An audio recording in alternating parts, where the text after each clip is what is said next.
अस्सलामु अलैकुम my brothers and sisters, hope सब खैरियत से होंगे। और आज हम लोग अपना वीडियो को कंटिन्यू करेंगे। ये हमारा मास्टर क्लास चल रहा है लॉग एनालाइजर का, और यहाँ आपको स्लाइड दिख रहा है। आज हम लोग थोड़ा सा एक्स्ट्रा चीज़ें पढ़ेंगे, जैसे मैंने प्रीवियस क्लास में ऑलरेडी आपको बताया था कि हम लोग कुछ नया सीखने वाले हैं। अब तक हम लोग कहाँ तक बना चुके हैं प्रोजेक्ट को, जस्ट मैं 1 मिनट में आपको ओवरव्यू दे देता हूँ, ताकि आज हम लोग जो समझेंगे वो हम लोग रिलेट कर सकें। ये हमारा फाइल स्ट्रक्चर आप देख सकते हैं, प्रॉपर तरीके से हमने इंक्लूड बनाया है, जिसमें हमारे पास 4 हेडर फाइल्स है, एक एनालाइजर फाइल है हमारे पास एज़ यू कैन सी, एक हमारे पास रीडर फाइल है, एक पार्सर और एक रिपोर्टर। ये काम कैसे करेगा मैं एक ओवरव्यू देकर ही आगे बढ़ना चाहता हूँ, क्योंकि अभी जो हम लोग पढ़ेंगे मेक फाइल से रिलेटेड वो क्या है नहीं है, वो डायरेक्ट सी से कनेक्ट नहीं होता है। वो जब आप प्रोफेशनली सी में कुछ बनाते हैं तब वो काम में आता है। तो हमारा जो कोर प्रोजेक्ट है यानी लॉग एनालाइजर है, उसका वर्किंग को एक बार हम लोग देख लेते हैं। सबसे पहले रीड फाइल हमने बनाया था, जो कि रिस्पॉन्सिबल होता है किस तरीके से फाइल ओपन होगा, किस तरीके से लाइन रीड होगा, किस तरीके से फाइल क्लोज होगा।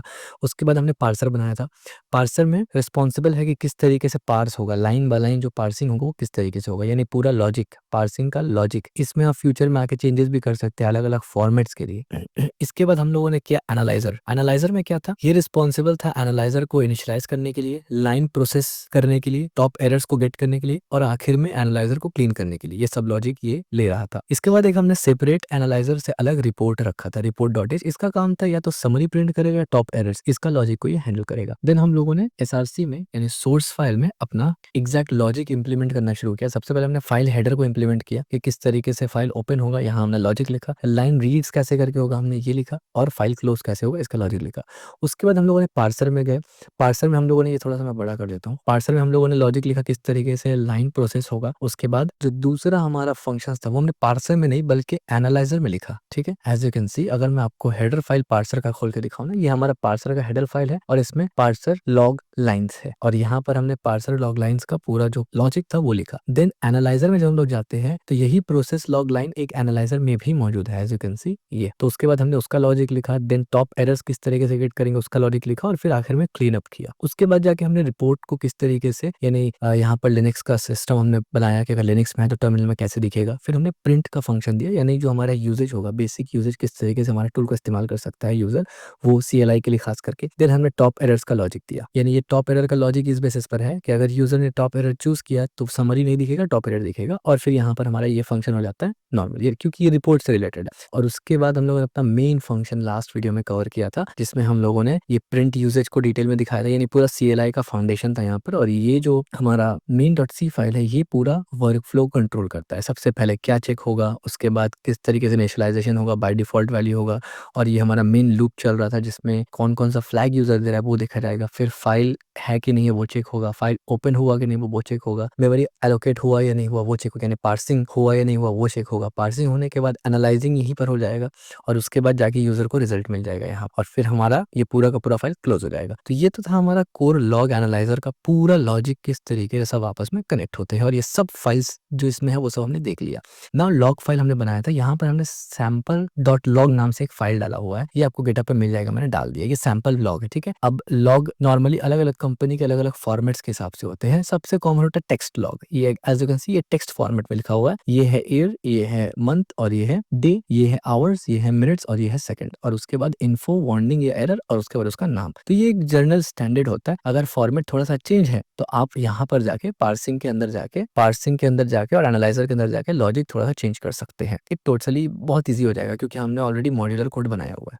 तो ये इसको हम लोग सैंपल टेस्ट करेंगे, ये आपको मिल जाएगा ऑलरेडी गिटहब में ही। अब हमने एक फोल्डर के अंदर तमाम फाइल्स कवर किया, लॉग्स कवर किया, एसआरसी को कवर किया। अब यहाँ पर हम लोग एक फाइल बनाएंगे, इसी से रिलेटेड है ये मेक फाइल। तो हम लोग यहीं पर बाहर में as you can see current folder में ही हम लोग बनाएंगे मेक फाइल। अब इस मेक फाइल का कोई भी एक्सटेंशन नहीं होगा, सबसे इंपॉर्टेंट यही चीज है। आप इसको ऐसे ही मेक फाइल लिखेंगे, एज यू कैन सी खुद से VS कोड समझ गया कि ये मेक फाइल कोई पर्टिकुलर काम के लिए बना है यहाँ पर। और यहाँ पर आप देखिए मेक टूल का सजेशंस भी आ रहा है, पर आपको भी कुछ भी नहीं करना है, मैं आपको समझाऊंगा ये मेक टूल क्या होता है। ये मेक फाइल है, इसके अंदर बेसिकली हम लोग कुछ कोड्स लिखेंगे। क्या कोड लिखेंगे, तो कुछ कोड मैंने ऑलरेडी मेक फाइल के अंदर लिख दिया है। अब मैंने मैंने इसको लाइन बाय लाइन लिख के क्यों एक्सप्लेन नहीं किया, क्योंकि ये सी प्रोग्रामिंग की कोर पार्ट का हिस्सा नहीं है और सेम है तुम्हारा लॉग एनालाइजर का भी पार्ट का हिस्सा नहीं है। लेकिन मैं इसको एक्सप्लेन करूंगा आपको प्रॉपर तरीके से, ताकि आपको अंडरस्टैंड हो कि ये पूरा चल क्या रहा है। ठीक है, ये चीज सिर्फ ऑप्शनल है यहाँ पर, तो इसको ऐसे कर देते हैं। बाकी मैं इसको भी एक्सप्लेन करूंगा, डोंट वरी। अब ये है क्या, सबसे पहली बात तो ये है कि मेक फाइल क्या होता है और ये है क्या। तो हम लोग यहाँ पर जाके स्लाइड्स पे, यहाँ पर हम लोग समझेंगे कि ये मेक फाइल क्या होता है। और इससे पहले, इसको समझने से पहले आपको इंस्टॉल करना पड़ेगा। अब तक आप क्या इंस्टॉल कर रहे थे, जीसीसी इंस्टॉल कर रहे थे आप इससे पहले। ठीक है, कंपाइलर, ये जीसीसी में क्या आ गया, जीसीसी कंपाइलर। तो इससे पहले आप ये Win64 का जीसीसी ये इस्तेमाल कर रहे थे हम लोग। ठीक है, बट अब आपको ये इस्तेमाल नहीं करना। क्यों नहीं करना, उस पर डिस्कस करेंगे। लेकिन अभी आपको इस्तेमाल करना है MySys2। ठीक है, ये इस्तेमाल करना है। तो अब इस ये ऑफिशियल वेबसाइट है, यहाँ पर आप जाएंगे mysys2.org के अंदर, और यहाँ पर जैसे आप नीचे करेंगे तो आपको यहाँ पर मिल जाएगा। अगर आप विंडोज में है तो आप इस पर क्लिक करेंगे, तरीके से क्लिक करेंगे, और ऑलरेडी मेरे पास क्योंकि है तो आप इसको डाउनलोड कर लेंगे। उसके बाद जब ये डाउनलोड हो जाएगा तो ये यहाँ पर मौजूद, एज यू कैन सी, इस पर डबल क्लिक करेंगे इस तरीके से, और द मोमेंट इस पर डबल क्लिक करेंगे ये यहाँ पर इनिशियलाइजेशन के लिए आ जाएगा, वेलकम टू, आप इसको नेक्स्ट करेंगे। देन ये आपसे पूछेगा कहाँ करना है, आप इसको डिफॉल्ट रहने देते हैं। आप यहाँ पर फिर से प्लस करेंगे, और देखिए मुझे बता रहा है कि this directory you have selected already exist and the content installation, choose the different target. तो मेरे पास ऑलरेडी क्योंकि इंस्टॉल है तो इस वजह से ये मैसेज आ रहा है। आप इसमें क्लिक करेंगे, सब फोल्डर आएगा और खुद से इंस्टॉलेशन लेगा और फिर फिनिश हो जाएगा। यानी आपको सिर्फ नेक्स्ट नेक्स्ट करना है, कोई भी कॉन्फ़िगरेशन यहाँ पर नहीं है। मेरा ऑलरेडी है, इस वजह से मैं इसको नहीं कर रहा। जब ये पूरा हो जाएगा उसके बाद आप यहाँ पर जाएंगे, विंडो जहाँ से होता है, आप इस तरीके से MySys लिखेंगे ना, तो आप देखिए MySys2 MSYS आ जाता है यहाँ पर, और आपको भी एक ऐसा टर्मिनल दिख जाएगा। तो ये टर्मिनल हमें चाहिए बिल्ड करने के लिए। ठीक है, अभी सबसे पहले इसको ऐसे साइड में बंद करके छोड़ देते हैं और अपन लोग समझते हैं कि मेक फाइल क्या होता है। बल्कि मैं ये समझता हूँ मेक फाइल से पहले मैं आपको इस टर्मिनल के बारे में थोड़ा सा समझा दूं। बेसिकली ये क्या होता है, सबसे पहली बात तो ये क्या है, MSYS2 क्या है। ये बेसिकली डेवलपमेंट एनवायरनमेंट है विंडो के लिए। ये विंडो के लिए डेवलपमेंट एनवायरनमेंट है पूरा। ठीक है, as you can see packaging वगैरह। दूसरा, ये लिनक्स टर्मिनल प्रोवाइड करता है आपको, यानी बैश प्रोवाइड करता है, प्लस पैकेज मैनेजर है इसमें जिसको पैकमैन भी बोलते हैं, और मॉडर्न कंपाइलर जैसे कि जीसीसी, सीलैंग, ये सब यहाँ पर मिलेगा। प्लस आपको यहाँ पर यूनिक्स टूल्स भी मिलते हैं। आपको पता है कि अगर आपने लिनक्स में काम किया है, काली लिनक्स या पैरेट्स वगैरह में, कहीं पर भी यूनिक्स सिस्टम में, तो आपको पता है वहाँ पर मेक नाम का फाइल होता है। बेसिकली मेक MKDIR वगैरह आप करते हैं तो वो तो एक अलग चीज है, MKDIR जो विंडोज में फोल्डर बनाने के लिए। लेकिन मेक नाम का एक कमांड होता है कि यूनिक्स आप इस्तेमाल करते हैं, वैसे ही LS इस्तेमाल करते हैं, ग्रिप इस्तेमाल करते हैं, सी मेक इस्तेमाल करते हैं। ठीक है, तो ये सब बेसिकली लिनक्स का टूल है, लेकिन आप विंडो में नेटिवली इस्तेमाल कर सकते हैं। यानी इस टर्मिनल में हम लोग ये सबको इस्तेमाल कर पाएंगे। अब आप बोलेंगे क्यों इस्तेमाल करेंगे, क्योंकि हमें मेक का जरूरत है, क्योंकि हमें मेक का जरूरत है नाउ। और इसके मुकाबले में जो WinG होता है ना, WinGW होता है, वो क्या होता है, वो बेसिकली एक मिनिमल टर्मिनल होता है, और ये एक विंडो नेटिव GCC का कंपाइलर होता है जो कि रियल EXE फाइल बनाने में काम में आता है, यानी MinGW जो होता है वो। और उसमें लिनक्स टाइप का आपको इस तरीके से नहीं मिलेगा, लिनक्स टर्मिनल आपको नहीं मिलेगा। वो पुराना तरीका है MinGW जो है, बट हम लोग नॉर्मल इस्तेमाल करते हैं। बट क्योंकि हम लोग प्रोफेशनल वे में काम करेंगे ना, तो हमें ये जरूरत पड़ेगा। और ये जो MSYS2 है ना, इसमें MinGW इंक्लूडेड है। उसके अलावा आपको मॉडर्न GCC के 13+ यूजुअली चीज मिल जाते हैं यहाँ पर। मेक मिल जाएगा, GDB मिल जाएगा, CMake मिल जाएगा, इंस्टॉलेशन भी ईजी है, और विंडो 64 बिट आर्किटेक्चर होता है, उसके साथ ही एग्जीक्यूटेबल भी है। तो आप ऐसा समझ सकते हैं कि वो जो ये जो होता है ना MinGW, ये जो MinGW होता है ना, मिंजी, ये जो है ना, ये बेसिकली एक इंजन है। आप इसको ऐसे समझिए, this is just an engine, और ये पूरा का पूरा वर्कशॉप है। ठीक है, तो हम लोग इसीलिए इसको इस्तेमाल करेंगे। सो अब आप समझ गए। अब जैसे आप इसको ओपन करेंगे ना, यहाँ पर कुछ चीजें आपको करना जरूरी है। पहले ये सब कर लेते हैं, ताकि ये वन टाइम है आपका, इसके बाद आपको इसमें टेंशन नहीं लेना। सबसे पहले आपको क्या करना है, जैसे ये टर्मिनल खुलता है, हमेशा याद रखना है टर्मिनल में कौन सा नाम आ रहा है। ठीक है, तो ये MSYS है। अभी आपको इसमें लिखना है पैकमैन। ये पैकमैन वो गेम वाला पैकमैन नहीं है। ठीक है, पैकमैन -SUY। ठीक है, इस तरीके से। और ध्यान रखना कि S जो है वो कैपिटल होना चाहिए, और इस तरीके से वो अपडेट लेगा। ठीक है, अब देखिए MinGW और ये सब अपडेट ले रहा है, तो मेरे पास ऑलरेडी अपडेटेड है, यस चाहेगा यहाँ पर, तो आपको यस कर देना है इस तरीके से। तो जो भी अपडेट का जरूरत पड़ेगा वो एज यू कैन सी इसने अपडेट कर दिया। और अब जस्ट फॉर, यहाँ पर तो अपडेट हो चुका है, बट जस्ट फॉर कि कोई दिक्कत ना हो इस वजह से, इसको आप ऐसे क्लियर करके या ना भी क्लियर करके इसको बंद कर देंगे। अगेन आप यहाँ से जाके इसको ओपन करेंगे। ठीक है, दोबारा से सेम चीज को आप दोबारा से यहाँ पर देखिए क्या लिखा हुआ है, MSYS। ठीक है, यहाँ पर आप जाकर दोबारा से पैकमैन करेंगे, और ये जब लिखेंगे तो ये दोबारा से एक बार चेक कर लेगा कि सब कुछ अप टू डेट है कि नहीं। एज यू कैन सी मेरा एक बार में इसने चेक कर लिया कि हाँ सब तो अप टू डेट है। तो सॉरी, ये विंडोज नहीं है, ये CLS नहीं चलता है यहाँ पर। उसके बाद आपको यहाँ पर GCC को इंस्टॉल करना पड़ता है और कुछ टूल्स इंस्टॉल करना पड़ेगा। तो उसके लिए कुछ कमांड है। कमांड क्या है, देखिए एक एक करके मैं बताता हूँ। सबसे पहले तो पैकमैन करना है, ये पैकेज मैनेजर के लिए आता है। उसके बाद -S होगा, then _needed and needed, then आप लिखेंगे बेस और DEVEL, ठीक है, ये कमांड है बेसिकली, और min GW, क्योंकि हमें min GW को इंस्टॉल करना है ना इसमें काम करने के लिए। और साथ ही साथ आप क्या करेंगे 64 और X86 और एक नीचे में अंडरस्कोर देना है आपको 64 और tool chain tool chain CHAN, ये आपने लिखा। पॉज करके आप लिख लीजिए अच्छे से, कैपिटल स्मॉल जो भी आपको यहाँ पर दिख रहा है, केस सेंसिटिव है ये, और आपको क्लिक करना है। तो अब देखिए यहाँ पर मुझे वार्निंग क्या आया, मुझे वार्निंग यहाँ पर यह है कि बेस लेवल 2024 ये अप टू डेट है, लेकिन ट्रेनिंग इसको चेन टूल नहीं मिला। उसका पीछे रीजन ये है कि यहाँ पर एक W होगा, W64 होगा, ठीक है, मेन GW के बाद एक और W64 होगा। अब मैं इसको अगर क्लिक करता हूँ तो आप देखिए यहाँ पर सब कुछ स्किप हो गया। स्किप क्यों हो गया? मेरे पास ऑलरेडी सब कुछ अप टू डेट है। अगर आपके पास अप टू डेट नहीं है तो ये सब इंस्टॉल करेगा। It may take some minutes depending on आपका स्पीड या आपका कंप्यूटर। उसके बाद जब ये हो जाएगा देन आपको एक इंपॉर्टेंट काम जरूर करना है, वो क्या है GCC। लेकिन लोग यहाँ वर्जन चेक करना, लेकिन लोग यहाँ गलती ये करते हैं, किसी टर्मिनल में खोलकर वो GCC का वर्जन इस तरीके से चेक करते हैं और फिर उनको मिलता है कि ये क्या हो गया। तो इस पे नहीं चेक करना है आपको, आप इसको ऐसे क्लियर करके बंद कर दीजिए। ये क्या है? MSYS। अब इसको आप बंद करिए। जब आप स्टार्ट पॉइंट पे जाएंगे MSYS करेंगे तो आपको नीचे ही min GW64 दिख जाएगा। अगर नहीं दिखता है तो भाई सर्च मार लीजिए सीधा टू min GW इस तरीके से, तो आपको दिख जाएगा। इस पे जब आप क्लिक करेंगे तो ये जो टर्मिनल खुलेगा ना, एज यू कैन सी यहाँ पर क्या लिखा हुआ है min GW। हाँ, अब ये सही टर्मिनल आपका खुला है। इस पे आप करेंगे हाइफन वर्जन तो आपको दिख जाएगा अपना min GW का जो भी वर्जन है, as you can see executable file, और यहाँ पर उसका डिटेल, फ्री सॉफ्टवेयर और बाकी वगैरह वगैरह। ये आपने एक चीज चेक कर लिया। देन आपको एक और चीज चेक करना है, क्योंकि हम लोग मेक के ऊपर अभी डिस्कस करेंगे तो मेक तो चाहिए। तो हमें क्या करना है? हमें करना है मेक और उसका भी वर्जन देखना है। तो आप देखिए आपको मेक का भी GNU मेक 4.4 का वर्जन मिल गया, यानी कुछ भी ऐसे दिखने को मिलेगा, एरर नहीं आएगा आपको, ठीक है। तो इसको क्लियर कर देते हैं। अगर यहाँ तक आप भी है, अगर आप भी यहाँ तक आ चुके हैं तो इसका मतलब हम लोग सेम पाथ में है। अब पाथ से यहाँ पर इंपॉर्टेंट चीज ये है कि अगर आप PWD करेंगे ना, अगर आप लिनक्स टर्मिनल में काम किया तो आपको पता होगा, करंट डायरेक्टरी पता चला मुझे कि मैं होम और शेक अपने फोल्डर के अंदर हूँ, मोस्टली ये यूजर होता है। आपको अपने प्रोजेक्ट वाले फोल्डर में आना है, सिंपल CD करके आप नॉर्मल अपने प्रोजेक्ट वाले फोल्डर में आएंगे। यानी प्रोजेक्ट वाला फोल्डर से मुराद कौन सा? ये लॉग एनालाइजर का जो करंट फोल्डर है, जो VS कोड में खुला है, एग्जैक्ट आपको इसी में आना पड़ेगा, ठीक है। उसके बाद हम लोग बिल्ड करेंगे, बट वो बात की बात है। पहले अब हम लोग समझेंगे ये जो इतना हमने मेक वगैरह जो किया है, ये मेक होता क्या है। तो अब हम लोग समझते हैं कि अंडरस्टैंडिंग मेक फाइल ये होता क्या है। ये मेक फाइल को बनाने के लिए हमने इतना सारा कुछ इंस्टॉलेशन वगैरह सब कुछ किया, ठीक है। मेक फाइल क्या होता है? अब make file is a smarter factory manager for your code. ये बेसिकली मेक फाइल एक पूरा का पूरा फैक्ट्री मैनेजर है, समझ के चलिए, जो आपके कोड को मैनेज करता है। कौन कहाँ से क्या होगा, ऑटोमेशन करना है, क्या करना है।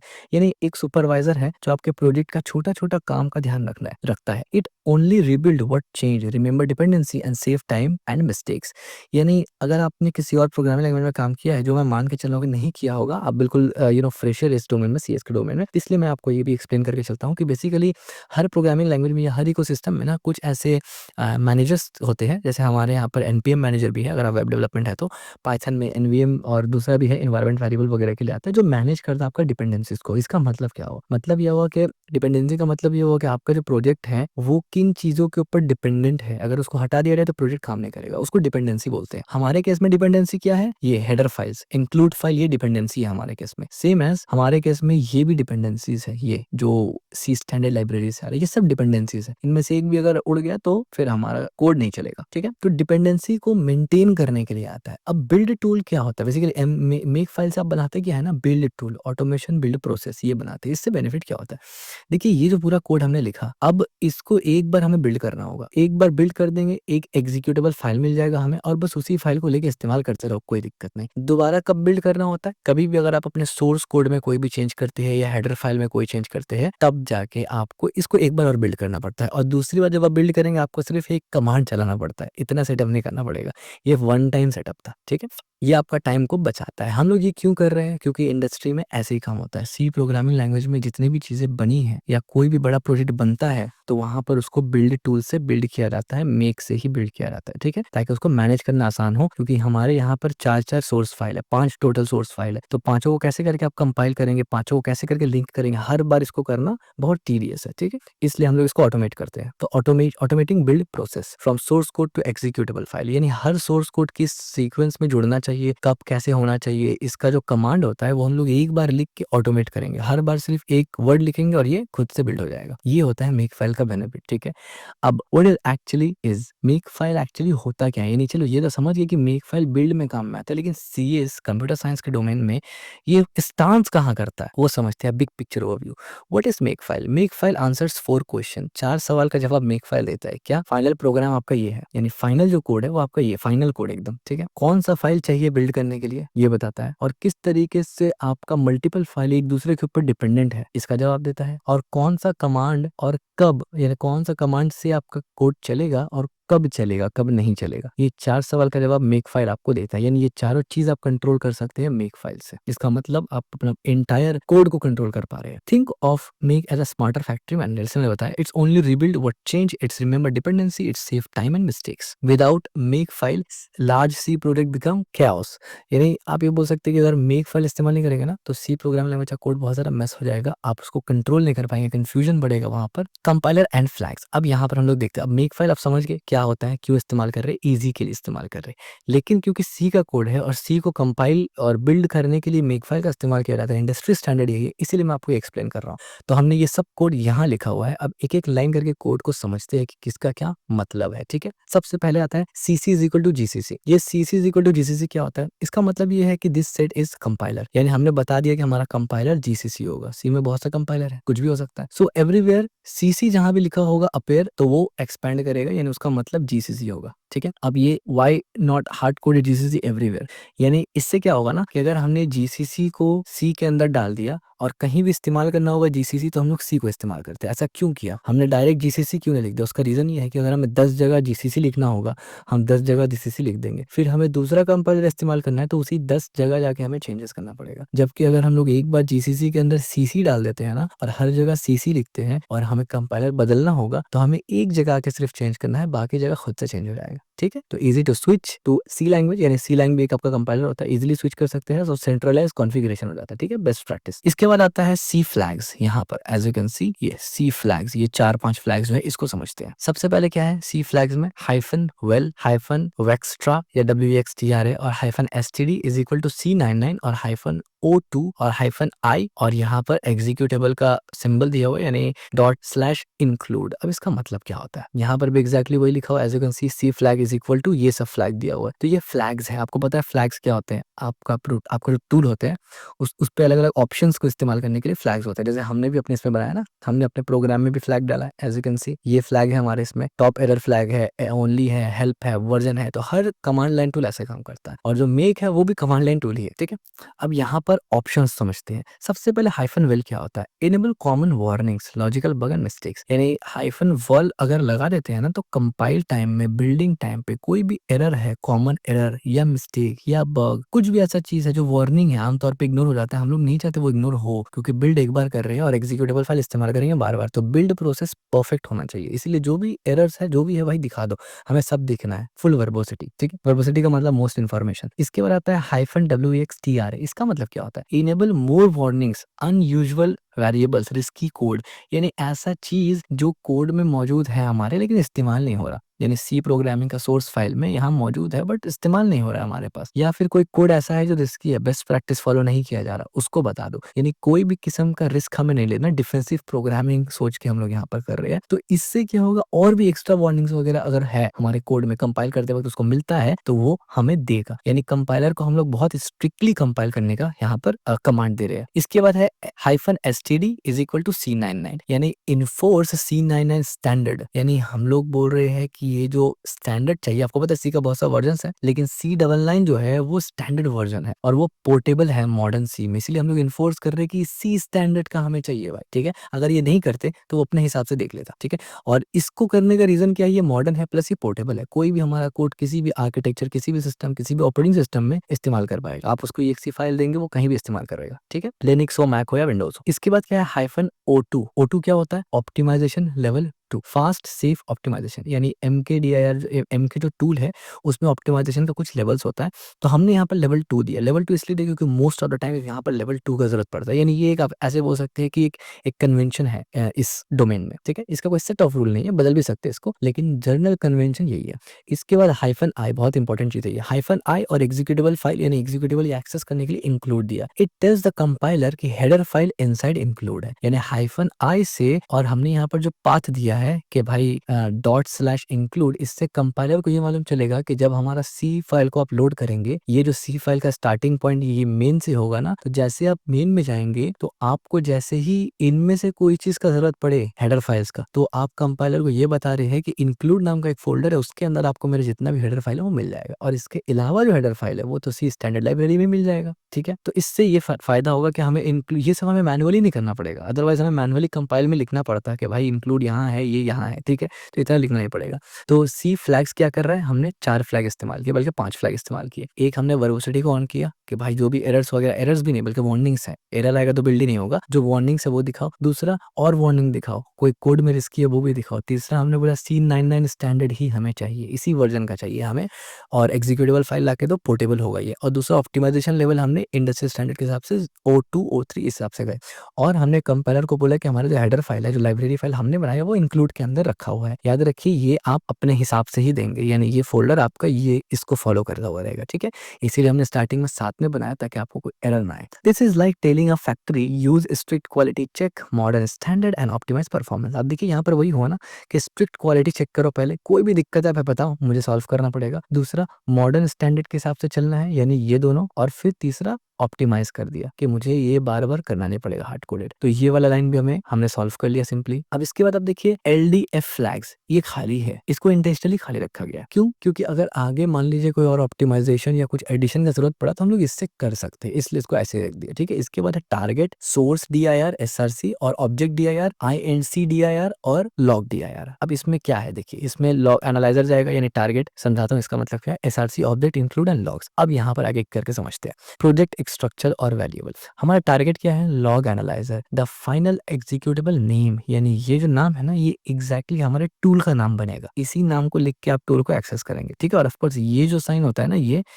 एक्सेस करने का कमांड होता है कि डॉट और स्लैश, टूल का नाम ये होगा। तो हमने अपने टूल का नाम क्या रखा, लॉग एनालाइजर, ये हमारे टूल का नाम है। दूसरा होता है डायरेक्टरी वेरिएबल्स, हमारे पास कितना डायरेक्टरी है उसमें हमने वेरिएबल्स बना दिया, यानी हर डायरेक्टरी को एक वेरिएबल असाइन कर दिया। हमने ये बोला कि SRC DIR जो है वो हमारे केस में SRC है, एज यू कैन सी हमारे केस में SRC है, ठीक है? हमने उसका नाम SRC रखा है। सेम एज ऑब्जेक्ट DIR जो है हमारे केस में ऑब्जेक्ट है, लेकिन आप बोलेंगे भाई ऑब्जेक्ट तो बनाया नहीं हमने यहाँ पर, एज यू कैन सी। तो आपको पता होगा कि ऑब्जेक्ट फाइल कब बनता है, कंपाइल होने के बाद। तो कंपाइल तो अभी तक हुआ ही नहीं, तो ये ऑब्जेक्ट फाइल हम लोग आगे इंप्लीमेंट करेंगे ऑटोमेटिक बनने के लिए, कि ये फाइल हर बार कंपाइल होकर खुद ब खुद बनेगा, लेकिन जो बनेगा वो इस नाम से बनेगा। SRC नाम से एक फोल्डर है हमारे पास, OBJ नाम से एक फोल्डर बन जाएगा, ठीक है? फिर हमने बोला जो इंक्लूड डायरेक्टरी है वो हमारे इंक्लूड के अंदर है, तो वो भी हमने ऑलरेडी बना के रखा है, इंक्लूड फोल्डर, ठीक है? देन लॉग डायरेक्टरी जो है वो हमारे लॉग्स के अंदर होगा। तो हमारे पास तो लॉग्स है ही नहीं, अब बल्कि हमारे पास लॉग है, सॉरी हमारे पास लॉग्स है, और उसमें हमने सैंपल लॉग रखा है, ठीक है? इसमें आप 1 लॉग रखिए, 2 लॉग रखिए, टेस्टिंग के लिए रख सकते हैं। तो ये हमारा डायरेक्टरी वेरिएबल हो गया। दिस डिफाइंड डायरेक्टरी रोल्स, यानी ये डिफाइंड करता है ना कि सोर्स कोड यहाँ मिलेगा, कंपाइलर को मालूम चल गया, ऑब्जेक्ट कोड यहाँ मिलेगा, उसको मालूम चल गया, हेडर फाइल यहाँ मिलेगा, उसको मालूम चल गया, और जो फाइल है जो बेसिकली मेन लॉग्स होगा वो यहाँ मिलेगा, यहीं से उठाना है लॉग्स को। तो SRC फोल्डर में SRC वेरिएबल में क्या जाएगा,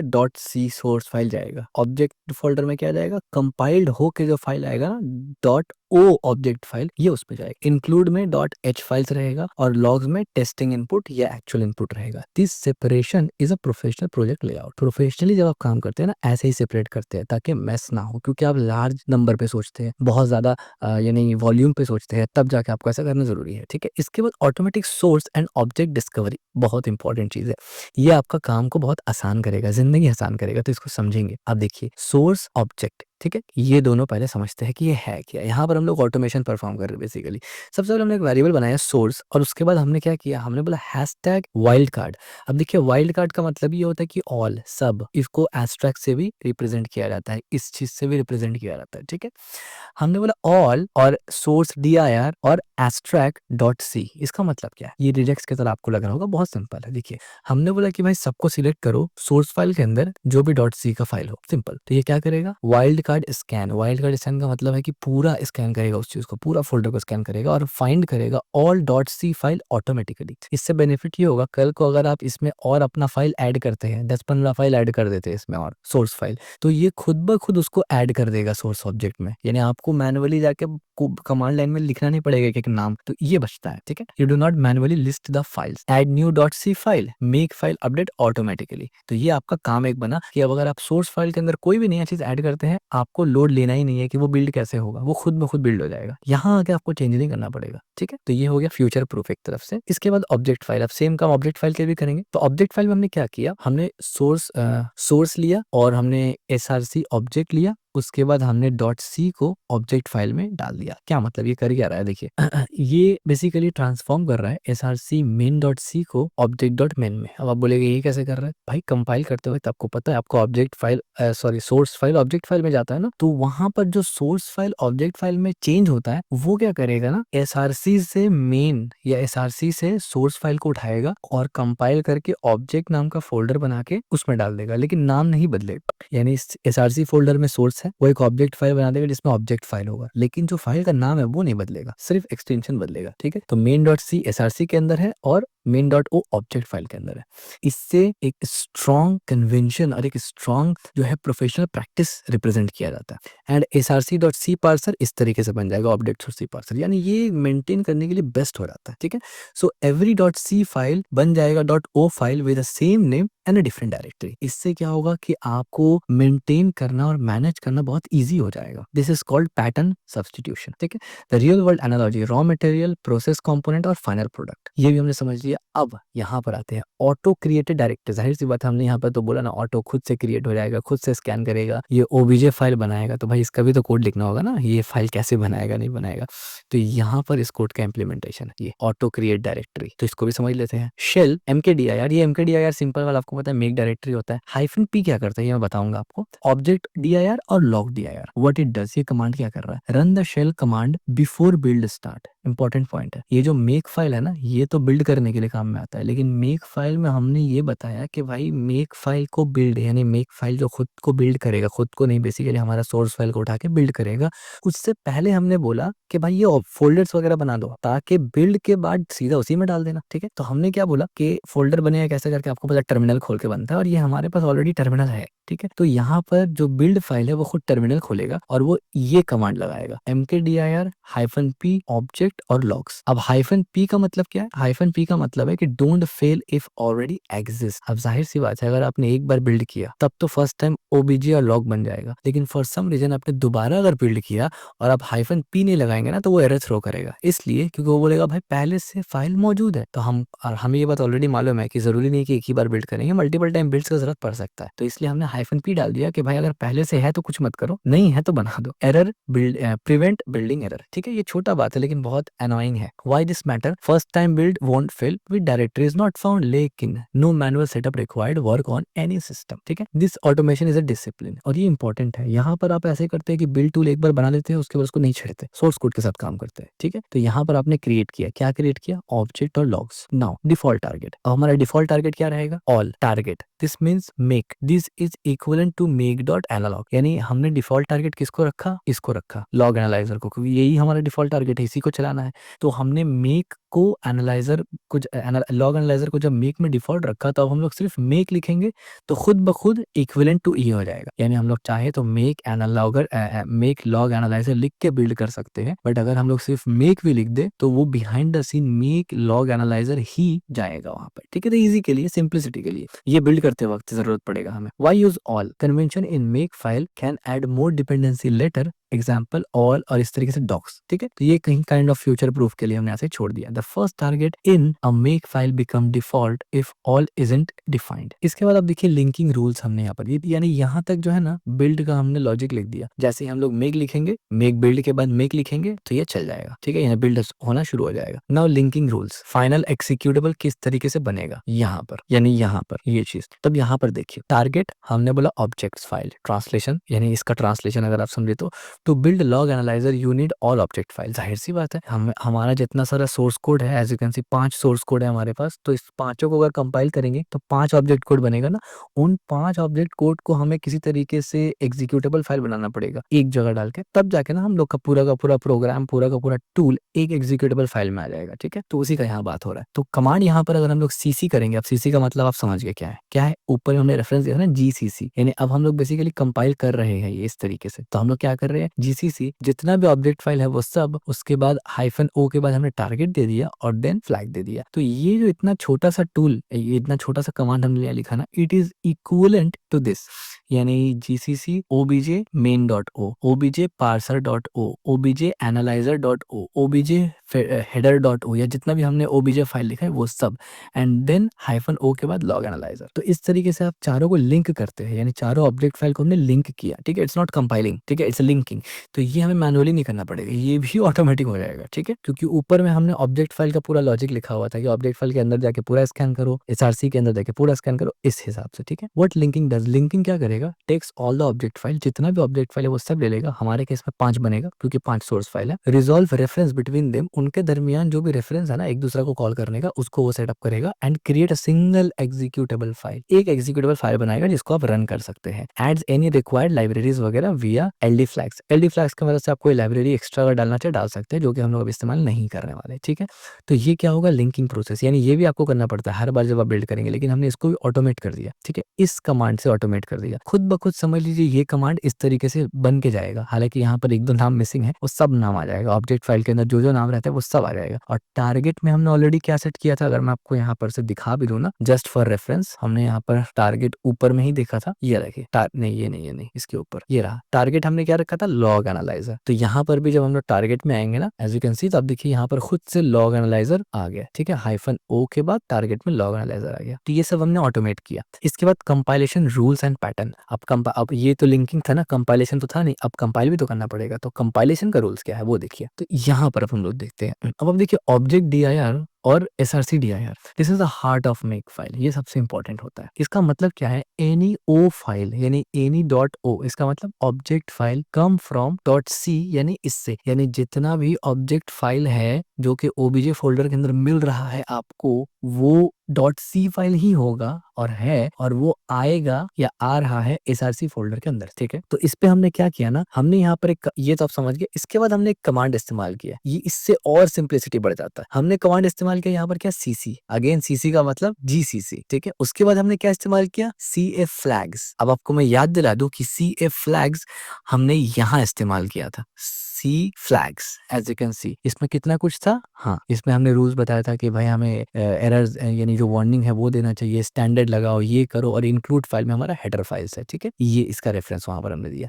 तो हमने सीधा फ्लैग्स को लगा दिया यहाँ पर। उसके बाद हमने -c लगाया और हमने क्या किया ना, डॉलर और एंगल ब्रैकेट, ओ के बाद $@। अब ये डॉलर, एंगल ब्रैकेट और @ क्या होता है, हमने क्या किया ना, सिंबॉलिकली इसको कनेक्ट किया कि जब डॉलर और एंगल ब्रैकेट देते हैं, इसका मतलब होता है सोर्स फाइल और उसके अंदर का जितना भी जो .c फॉर्मेट वाला फाइल है, और जब ये ओ देते हैं तो इसका मतलब ऑब्जेक्ट फाइल होता है, यानी टारगेटेड फाइल होता है। तो ये इतना छोटा सा कमांड जो यहाँ पर लिखा है, इसका मतलब आप समझ लीजिए कुछ ऐसे होगा कि जीसीसी, ये पूरा 4 जो हमने कमांड ऊपर लिखा था वो आएगा। उसके अलावा -c के बाद जो ये कमांड है, तो ये इस तरीके से आएगा, सोर्स और मेन, और यहाँ पर ओ के बाद ये आएगा o.men, क्योंकि अगर men.c है तो ऑब्जेक्ट फाइल men.o बनेगा, और इसके अंदर बनेगा वो हमने ऑलरेडी डिस्कस कर लिया ऑटोमेटिकली। दिस रन वंस पर source file but only if change, यानी हर सोर्स फाइल के लिए एक बार रन होगा, लेकिन अगर वो सोर्स फाइल बदला है तभी, चेंजेस नहीं हुआ तो कोई जरूरत नहीं दोबारा बिल्ड करने का। और बिल्ड भी करेंगे कैसे वो मैं आपको बताऊंगा अभी करके, एक वर्ड लिखेंगे बिल्ड हो गया। ठीक है, ये सब आपको लिखना नहीं पड़ेगा, ये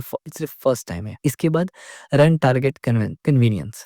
अब यहाँ पर आएंगे तो अब आप देखिए, हमने कहा रन और यहाँ पर टारगेट, क्या मतलब इसका मतलब, make sure program is build before running, यानी प्रोग्राम रन होने से पहले बिल्ड हो जाए। ये हमने एक चेक कर लिया। अब हमने क्या कमांड दिया, अब देखिए ये कमांड आप सिंपल पढ़ सकते हैं। हमने क्या बोला, एग्जीक्यूटेबल साइन, और ये एक वेरिएबल था ना, टारगेट नाम का वेरिएबल, जो कि हमारा लॉग एनालाइजर का नाम था, हमने जस्ट थोड़ी देर पहले आपको दिखाया।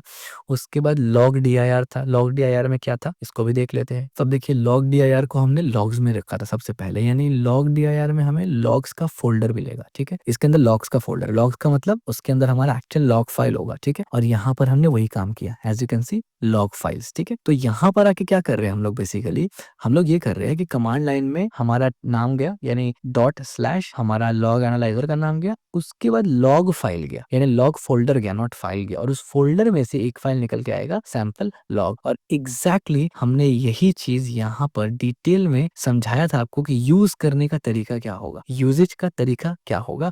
वो कुछ इस तरीके से होगा कि आप हमारा लॉग एनालाइजर का नाम लिखेंगे, उसके बाद इस तरीके से लॉग एनालाइजर का नाम लिखेंगे और सर्वर डॉट लॉग लिखेंगे। अब सवाल यहाँ ये होता है, यहाँ तो डायरेक्ट सर्वर डॉट लॉग है, तो फिर यहाँ पर आपने ये वाला क्यों डाला? उसका पीछे रीजन ये है कि हमारा जो फोल्डर स्ट्रक्चर है ना, उसमें लॉग्स ऑलरेडी है, ठीक है, उसमें ऑलरेडी लॉग्स हैं, तो वो लॉग्स के अंदर जाके सैंपल लेगा। जब यूजर इसको इस्तेमाल करेगा तो जरूरी नहीं है कि उसके पास भी लॉग फोल्डर हो सकता है कि मान लीजिए ये हमारा एग्जीक्यूटेबल फाइल है और उसका जो फाइल है, सो जो लॉग फाइल है वो यहीं पड़ा हो, तो उसको तो नहीं पता कि लॉग्स डालना है ना, इसीलिए, ठीक है। आई होप आपको इजीली समझ में आ गया होगा कि यहाँ पर ये बेसिकली रनिंग कमांड है, किस तरीके का रन करेंगे अपना कमांड टूल को। तो भाई टूल का नाम दो और फिर लॉग भेज दो, तो बस रन हो जाएगा। और उसके बाद allows run make run, instead of typing full command every time, आपको सिर्फ मेक रन करना है, ठीक है। बल्कि हम लोग इसको विंडोज में भी चलाएंगे, यानी एक बार बिल्ड कर लेंगे ना, उसके बाद मैं आपको यही VS कोड के अंदर इसको रन करके दिखाऊंगा, ठीक है। ऐसा नहीं है कि आपको हमेशा बिल्ड टूल चाहिए, एक बार बिल्ड हो गया आप उसको बंद कर दीजिए, फिर हम लोग अपना विंडोज में करेंगे। Now why this is useful, one command to build and run, एक ही कमांड है बिल्ड और रन करने के लिए। Ensure you are running the latest version, ये भी इंश्योर है कि आप लेटेस्ट वर्जन रन कर रहे हैं। Standardise testing across the team, ठीक है, ये सब चीज बेनिफिट होता है जो कि प्रोफेशनल एक वर्क फ्लो है, आप बोल सकते हैं। Convenience target like this make development work flow much smoother. अब यहाँ पर कुछ हमने वैलिड टारगेट यानी कुछ प्रोफेशनल डिबगिंग का भी तरीका यहाँ पर डाला हुआ है, हालांकि ये बहुत ज़्यादा इंपॉर्टेंट नहीं है, बट अगर आप चाहें तो एक्सप्लोर कर सकते हैं। यहाँ पर हमने टारगेट और कुछ हमने लीक्स चेक वगैरह किया है, ताकि अगर कोई दिक्कत हो तो हमें पता चल जाए। For example this checks memory leak, invalid read write का प्रॉब्लम है वो, फॉरगॉटन फ्रीज का प्रॉब्लम है वो। ये क्यों मैटर करता है? उसका रीजन ये है कि C gives you memory control but also with responsibility. हालांकि हमने अपने कोड में हर चीज का ध्यान रखा है ऑलरेडी, बट हमने फिर भी इसमें ध्यान रखते हैं, यानी प्रोफेशनली जब आप काम करते हैं ना तो इतना लगाते हैं रियल में। हाँ भाई, आप प्रोजेक्ट बना रहे हैं तो फिर उतना नहीं करेंगे आप, ऑफ कोर्स, लेकिन मैं आपको ये दिखाना चाह रहा था कि एक्चुअल में सी में काम कैसे होता है। तो एक्चुअल में हर एक फ्रेज में, हर एक फेज में, हर एक स्टेप में आपको ध्यान रखना पड़ता है, ठीक है। Memory bugs are harder to find, memory bugs harder होता है फाइंड करने के लिए, तो वेलग्रेन क्या करता है, ऑटोमेटिकली उसको फाइंड करता है। This is a serious system programming practice, ठीक है। ये मतलब कोई ऐसा बच्चा वाला चीज नहीं है, ये एक्चुअल प्रोफेशनली ये सब चीज इस्तेमाल किया जाता है सी में, ठीक है, जो कोई आपको बताएगा नहीं। क्लीन टारगेट, अब यहाँ पर क्या है, ये एक बहुत ही इंपॉर्टेंट पॉइंट है, ये फेवरेट, मेरा फेवरेट पॉइंट है वैसे। जब मैं इस प्रोजेक्ट को बना रहा था और टेस्टिंग कर रहा था तो काफी मर्तबा एरर्स आए, उसको मैंने सॉल्व किया। और वो एरर्स मैंने आपको इसलिए नहीं दिखाया ना क्योंकि मेरा फोकस पूरा का पूरा अंडरस्टैंडिंग पे था, क्योंकि मैं ये चाह रहा था कि एरर्स आपको खुद से आए और आप उसको खुद सॉल्व करें, क्योंकि एरर सॉल्व करके ही आप एक अच्छे डेवलपर, एक अच्छे कोडर बन सकते हैं। लेकिन अंडरस्टैंडिंग आपको देने का काम मेरा है, ठीक है। एरर सॉल्व करवाने का काम नहीं है, वो आपको ही करना है, और जितना अच्छा अंडरस्टैंडिंग होगा उतना अच्छा एरर सॉल्व कर पाएंगे आप। ये क्या है, क्लीन टारगेट। अब आप देखिए यहाँ पर आरएम अगर आप विंडो भी चलाते हैं तो आपको पता होगा कमांड लाइन में आरएम लगाते हैं रूम रिमूव करने के लिए। तो आरएम एफ और उसमें हमने ऑब्जेक्ट दिया और वाइल्ड कार्ड ओ और टारगेट। क्या मतलब है इसका? Delete all object file final executable. इसका क्या मतलब हुआ? हमने बेसिकली यहाँ पर क्या किया, डिलीट कर दिया पूरा फाइल को और फाइनल एग्जीक्यूटेबल को। अब आप बोलेंगे क्यों डिलीट किया? Why clean it useful, force complete rebuild, clear out corrupt builds, reduce package size for distribution. इसका मतलब ये है ना कि हर बार जब हम लोग बिल्ड करेंगे, जाहिर सी बात है मैंने एक बार बिल्ड किया तो ऑब्जेक्ट फाइल यहाँ पर अभी बनेगा, मैं दिखाऊंगा आपको, ये सब बनेगा। अब मान लीजिए वो बिल्ड में कुछ गड़बड़ हो गया, वो प्रॉपर नहीं चला, वो करप्ट था, तो मैं दोबारा से जब बिल्ड करूंगा तो उसमें जो पुराना फाइल था वो रह जाएगा। हम लोग ये नहीं चाह रहे थे, तो इसीलिए हर बार जब बिल्ड होगा ना तो पुराना जो भी फाइल्स है जो क्रिएट किया जा रहा है ऑटोमेटिकली इस मेक के द्वारा, वो सबको डिलीट भी मार देगा। तो क्रिएट क्या किया जा रहा है, ऑब्जेक्ट फाइल ही तो मैंने हमारा ना, तो इसीलिए उसको डिलीट कर दिया जा रहा है, ठीक है। ये इंपॉर्टेंट है। तो जब भी आप बिल्ड करेंगे आपको ये वाला दिखने को भी मिलेगा कि डॉट ओ फाइल रिमूव हुआ है, डॉट ओ, इसको ध्यान में रखना, डॉट ओ जब बिल्ड करेंगे ये लिखा हुआ आएगा टर्मिनल में, डॉट ओ फाइल रिमूव हो चुका है, ठीक है। तो वो इंटेंशनली रिमूव्ड है और इस इसे क्यों करते हैं हम क्यों करते हैं इसको, ताकि हम लोग फोर्स करते हैं कि भाई रीबिल्ड प्रॉपर तरीके से हो और क्लीन रीबिल्ड हो, करप्ट फाइल उड़ जाए, यानी पूरा लेटेस्ट न्यू से हो, ठीक है। और दूसरा इंपॉर्टेंट चीज कि पैकेज साइज रिड्यूस करने के लिए, डिस्ट्रीब्यूट जब आप करते हैं तो उसके लिए भी आसान होता है। व्हेन टू यूज, कब यूज करेंगे इसको, बिफोर मेकिंग अ रिलीज, यानी जब आप रिलीज करना जा रहे हैं अपना सॉफ्टवेयर को, अपना टूल को, तभी इस्तेमाल करते हैं। या फिर व्हेन चेंजिंग कंपाइलर फ्लैग्स। इसी तरीके से if you suspect build issue to save the disk, इन आसान शब्दों में आपको पता है कि भाई कोई दिक्कत आ सकता है, और अगर वो दिक्कत आया तो आपके पास ऑलरेडी पुराना पैकेजेस रहेगा, आप उसको हटा देते हैं। सिंपल सी बात है, एक क्लीन रीबिल्ड करते हैं हम लोग। तो ये एक बहुत ही अच्छा प्रैक्टिस है, और बिलीव मी ये आपको सच में फील होता है जब आप ये इस्तेमाल नहीं करते और बिल्ड करते हैं, एरर आता है, मैनुअली जाके सबको डिलीट करते हैं ना, दिमाग का दही बन जाता है पूरा। तो ये एक बहुत अच्छा चीज है। अब ये डॉट फोनी क्या होता है, वेरी इंपॉर्टेंट कॉन्सेप्ट। यहाँ पर अगर आप देखेंगे ना, ये हमने डिस्कस कर लिया, क्लीन भी हमने डिस्कस कर लिया। अच्छा, लार्ज टारगेट हमने डिस्कस नहीं किया, और यहाँ पर हमने लार्ज टारगेट को लिखा भी नहीं है, तो मैं यहाँ पर आपको जस्ट समझा देता हूँ और फिर इस पे आएंगे, फोनी पे आएंगे। ये लार्ज टारगेट बेसिकली क्या था ना, कि अगर आपको बड़ा टेस्ट करना है, फॉर एग्जाम्पल आपको टेस्टिंग करना है कि मेरा जो ये टूल है ये 1000 लाइन के लॉग्स पे कैसे काम कर रहा है, 10,000 लाइन पे लॉग्स पे कैसे काम कर रहा है, 1 लाख, 5 लाख, ये इसके लिए था।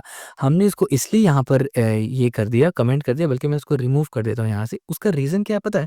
उसका रीजन ये है कि मेरे पास इससे अच्छा एक तरीका है, मैं आपको वो भी बताऊंगा कि हम लोग खुद से इस फाइल को, फॉर एग्जांपल यहाँ पर पहले तो टेस्टिंग करेंगे छोटा फाइल पे, ये छोटा फाइल है। इसके बाद हम लोग बड़ा फाइल बनाएंगे, यानी मिलियंस का फाइल बनाएंगे, 5 मिलियन जितना फाइल जनरेट करेंगे 2 से 3 सेकंड के अंदर अंदर। उसके बाद उसको टेस्ट करेंगे और देखेंगे कि उसका रिजल्ट कितना देर में आता है, क्योंकि जाहिर सी बात है यार, सी है, मेमोरी है, पावर देखना है हमें ना, कि 10 मिलियन फाइल अगर है, 5 मिलियन फाइल अगर है, तो वो कितना टाइम लगा रहा है, कितना सेकंड्स लगा रहा है प्रोसेस करके देने में। तो वो हम लोग खुद बनाएंगे, यहाँ से नहीं करेंगे, ठीक है। इसके बाद जो लास्ट टॉपिक आता है वो डॉट फोनी का आता है। ये सिंपल है, इसका मतलब क्या होता है ना, इंपॉर्टेंट है लेकिन, all clean run test large file well grained makes, यानी इसको बताता है कि these are commands not the files. अब आप बोलेंगे बताने का क्या जरूरत था, उसका रीजन ये है कि विदाउट दिस, अगर मान लीजिए if the file name clean ये होता, फाइल का नेम क्लीन होता और आप लिखते make clean might do nothing, जैसे कि हम लोग यहाँ पर करेंगे ना मेक बिल्ड, और यहाँ पर हमने ऊपर देखा था मेक रन, इस तरीके से। तो ये बेसिकली क्या करता है ना, ये बताता है कि कौन सा फाइल क्या है। और विथ पोनी अगर आप देखेंगे, make always run the command even if the file with the same name exist, prevent subtle bugs. Forgetting dot phony is a common source of MKDIR confusion, यानी ये भी अगेन बिल्डिंग से related एक बहुत ही अच्छा प्रैक्टिस में से आता है, जो कि ऑफ कोर्स इस प्रोजेक्ट के लिए तो बहुत एसेंशियल नहीं है, लेकिन क्योंकि मुझे आपको दिखाना है कि प्रोडक्शन ग्रेड एप्लीकेशन कैसे बनते हैं, इसलिए हमने इसको भी इंक्लूड किया है, ठीक है। ये भी एक इंपॉर्टेंट कॉन्सेप्ट है जब आप बात करते हैं प्रोडक्शन में लेके जाने का किसी भी चीज को, अपना ऐप को। What is MKDR actually do? अब एक्चुअली में एमकेडीआर इतना जो हमने ऊपर देखा, तो ये एक्चुअली में कर क्या रहा है, कंप्लीट फ्लो अगर देखना है इसको तो क्या करता है, तो रियल वर्ल्ड व्यू अगर हम लोग लेते हैं, एमकेडीआर क्या कर रहा है, दिस इज मेक फाइल। वो क्या कर रहा है, automatically finds the source file, जितना भी सोर्स फाइल है उसको ऑटोमेटिकली फाइंड कर रहा है। कंपाइल्स ओनली चेंज्ड फाइल, जो भी फाइल चेंज हुआ है सिर्फ उसी को कंपाइल करेगा। इसका मतलब ये है, मैंने जाके रीडर पे चेंजेस किया ना, तो वो मेन को जाके कंपाइल नहीं करेगा दोबारा से, वो सिर्फ रीडर को कंपाइल करेगा, क्योंकि इसमें चेंजेस हुआ, ठीक है, ये इस सोर्स फाइल में चेंज हुआ। इससे क्या हो रहा है, optimisation. Create directory safely directory भी क्रिएट करेगा कंपाइल करने के बाद ऑब्जेक्ट फाइल के लिए, यानी एग्जीक्यूटेबल फाइल के लिए। Provide testing, debugging and clean up command, जो हमने ऊपर दिया। स्केल एज प्रोजेक्ट ग्रो, सबसे इंपॉर्टेंट चीज है कि आपका जो पूरा का पूरा प्रोजेक्ट है वो स्केलेबल है। कल को आप 10 और फीचर डाल दे, कोई फर्क नहीं पड़ेगा, सारा चेंज नहीं करना पड़ेगा आपको। बिल्ड फ्लो क्या है, मेक डिटेक्ट चेंज, सबसे इंपॉर्टेंट चीज है कि आप जो भी चेंजेस करते हैं ना अपने सोर्स फाइल में, ये खुद से डिटेक्ट कर लेता है, और कैसे करता है उसके पीछे का लॉजिक हमने ऑलरेडी बता दिया आपको। रिकम्पाइल ओनली व्हाट्स नीडेड, यानी यही वाला बात कि जो जरूरत है सिर्फ उसी को रिकम्पाइल करेगा। ऐसा नहीं है कि पागल की तरह सबको रिकम्पाइल करने बैठ जाए हर बार, नहीं। अदरवाइज 100 बार अगर आपको टेस्टिंग की जरूरत पड़ रहा है, तो क्या 100 बार आप 5-5 फाइल को रिकम्पाइल करेंगे? नहीं, it's not practical, logical. Link to executable file, executable file से लिंक भी करना है, कर रहा है बेसिकली। और रेडी टू रन, सब कुछ करके आपको एकदम स्पून फीडिंग कर रहा है, मुंह में उठा के दे रहा है कि ले भाई खा ले, बन गया। This is exactly how Linux tool are build. सबसे इंपॉर्टेंट ये है कि इसी तरीके से एक्चुअली में लिनक्स टूल बनता है, ठीक है। रियल वर्ल्ड एनालॉजी अगर आप देखें सिंपल में, think of it's like a car factory. Dot C file यानी ये मेक फाइल का पार्ट है, और ये फैक्ट्री एनालॉजी देख ले अगर, तो डॉट सी फाइल जो है ये रॉ पार्ट्स है, एकदम रॉ पार्ट्स है। डॉट ओ फाइल है ये असेंबल्ड कंपोनेंट है। लिंकर जो है ये फाइनल असेंबली है। मेक जो है ये फैक्ट्री मैनेजर है। मेक क्लीन जो है ये क्लीनर फैक्ट्री फ्लोर है। और वेलग्रेंड क्या है, ये बेसिकली क्वालिटी इंस्पेक्शन है, यानी वो जो लास्ट में आप क्वालिटी वगैरह देखते हैं, ठीक है। One sentence summary, this make file is an automated build system that compiles, links, test, debug and manage a C project efficiently while rebuilding only what has changed. यानी ये एक लाइन पूरा का पूरा मेक फाइल को समझाता है और इसका डिटेल हमने ऊपर में देखा। की बेनिफिट्स क्या है, इतना मेहनत क्यों किया हमने सिर्फ बिल्ड करने में, प्रोजेक्ट तो बन चुका था हमारा, ऐसे ही काम चला लेते, नहीं, प्रोफेशनली ऐसे काम नहीं होता है। ऑटोमेशन किया हमने, यानी इसमें बेनिफिट क्या मिला, इतना करके ऑटोमेशन बेनिफिट मिला, टाइम बचा, एफिशिएंसी मिला, कंसिस्टेंसी मिला और स्केलेबिलिटी मिला। और बिलीव मी, जब आप प्रोफेशनली देखते हैं ना, तो कंसिस्टेंसी और स्केलेबिलिटी ये सबसे पहला प्रायोरिटी होता है कंपनीज का, खास करके एमएनसीज का। उसके बाद आता है ऑटोमेशन। ऑटोमेशन में फर्स्ट प्रायोरिटी नहीं होता है। जब एक बार कंसिस्टेंसी हो जाता है ना और स्केलेबिलिटी मिल जाता है, फिर ऑटोमेशन की तरफ आप जाते हैं। पहले ऑटोमेशन जाएंगे तो कंसिस्टेंसी और स्केलेबिलिटी भूल जाएंगे, और जब ये नहीं मिला तो इसका मतलब फिर तो आप प्रोफेशनली सोच नहीं पा रहे। ठीक है, प्रोफेशनल प्रैक्टिस क्या था इसमें, डिपेंडेंसी ट्रैकिंग कर रहे थे हम लोग।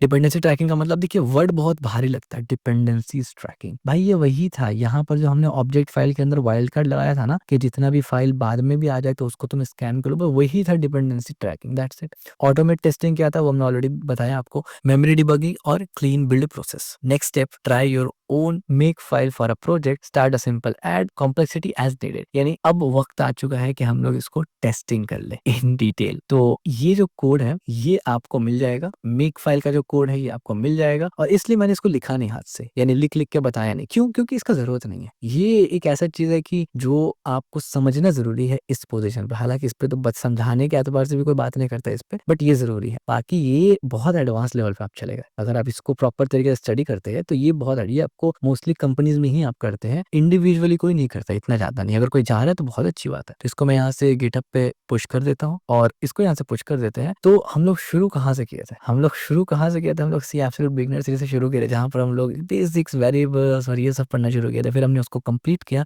तकरीबन सी एब्सोल्यूट बिगिनर सीरीज जो है हमारा, वो I guess somewhere around 20 hours के आसपास है पूरा। उसका वन शॉट भी अपलोड हो जाएगा 2 पार्ट में, वो देख सकते हैं। प्लस इसके अलावा हम लोगों ने सी अल्टीमेट सीरीज भी बनाया है, जो कि 17 आवर्स का समवेयर अराउंड है, जिसमें थ्योरेटिकल एस्पेक्ट पूरा कवर किया है। तो सी का जो फंडामेंटल और कोर टॉपिक था वो हमने बहुत, बल्कि इंटरमीडिएट लेवल तक हमने बहुत डिटेल में कवर किया। देन जाके हम लोगों ने ये प्रोजेक्ट मास्टर क्लास शुरू किया, जिसमें लॉग एनालाइजर हम लोगों ने सक्सेसफुली अल्हम्दुलिल्लाह बना लिया है, और अब टेस्टिंग की बारी आ गई है। तो लेवल्स इंक्रीज होना काफी ज्यादा जरूरी है। ठीक है, तो ये मेन फाइल है हमारे पास, अब यहीं पर सब कुछ काम होना है। ठीक है, सब काम यही होना है। तो सबसे पहले आपको क्या करना पड़ेगा, यहाँ पर सबसे पहले आपको पाथ को चेंज करना पड़ेगा, विच इज मोस्ट इंपॉर्टेंट। तो आप यहाँ से करेंगे सीडी, जो भी डायरेक्टरी में आपका है। तो मैं पहले क्या करूंगा, मैं डी डायरेक्टरी में जाऊंगा यहाँ से। ठीक है, डी में, एज यू कैन सी मैं डी डायरेक्टरी में आ चुका अपना। और अगर मैं यहाँ पर एलएस करता हूँ तो एज यू कैन सी मुझे मेरा जो भी फाइल्स है वो सब दिख जाता है। तो मैं यूट्यूब के अंदर हूँ बाय द वे, और यूट्यूब के अंदर मेरे पास सी लैंग्वेज का ट्यूटोरियल है। ठीक है, सी लैंग्वेज का ट्यूटोरियल है मेरे पास। यूट्यूब में चला गया मैं, देन मैंने क्या किया, सी, तो सी लैंग्वेज। अब आप देख सकते हैं मैं जब टैब दबा रहा हूँ तो यहाँ पर आ नहीं रहा है। उसका पीछे रीजन क्या पता है? उसके पीछे रीजन ये है कि मुझे यहाँ पर कोलन देना पड़ेगा, क्योंकि मेरे जो फाइल है ना उसमें आप देख सकते हैं यहाँ पर स्पेस दिया हुआ है, तो वो खुद से लेगा नहीं, तो मुझे ऐसे करना पड़ेगा, लाइक दिस। अब देखिए इसने ले लिया। तो इसके बाद मैं इसको जस्ट क्लियर कर देता हूँ और एलएस कर लेता हूँ। अब इसके अंदर मुझे प्रोजेक्ट में जाना है। ठीक है, और प्रोजेक्ट क्योंकि देखिए विदाउट स्पेस का है ना, तो मैं नॉर्मली पी लिखूंगा तो आप देखिए प्रोजेक्ट आ गया मेरे पास। ठीक है, मैं आपको समझाने के लिए ऐसे कर रहा हूँ, मैं एक बार में पाथ देके भी जा सकता था, मैं जस्ट आपको बता रहा हूँ नेविगेट कैसे करते हैं। ठीक है, ताकि आप इजीली इसको कर सके। फिर मैं यहाँ पर से एलएस करूंगा, उसके बाद मैं देखूंगा मेरा कहाँ पर है। अच्छा, तो मेरा लॉग एनालाइजर था मेन, यही है ना, as you can see left side में आप देख सकते हैं लॉग एनालाइजर, ये वही है। तो मैं क्या करूंगा, लॉग और एनालाइजर,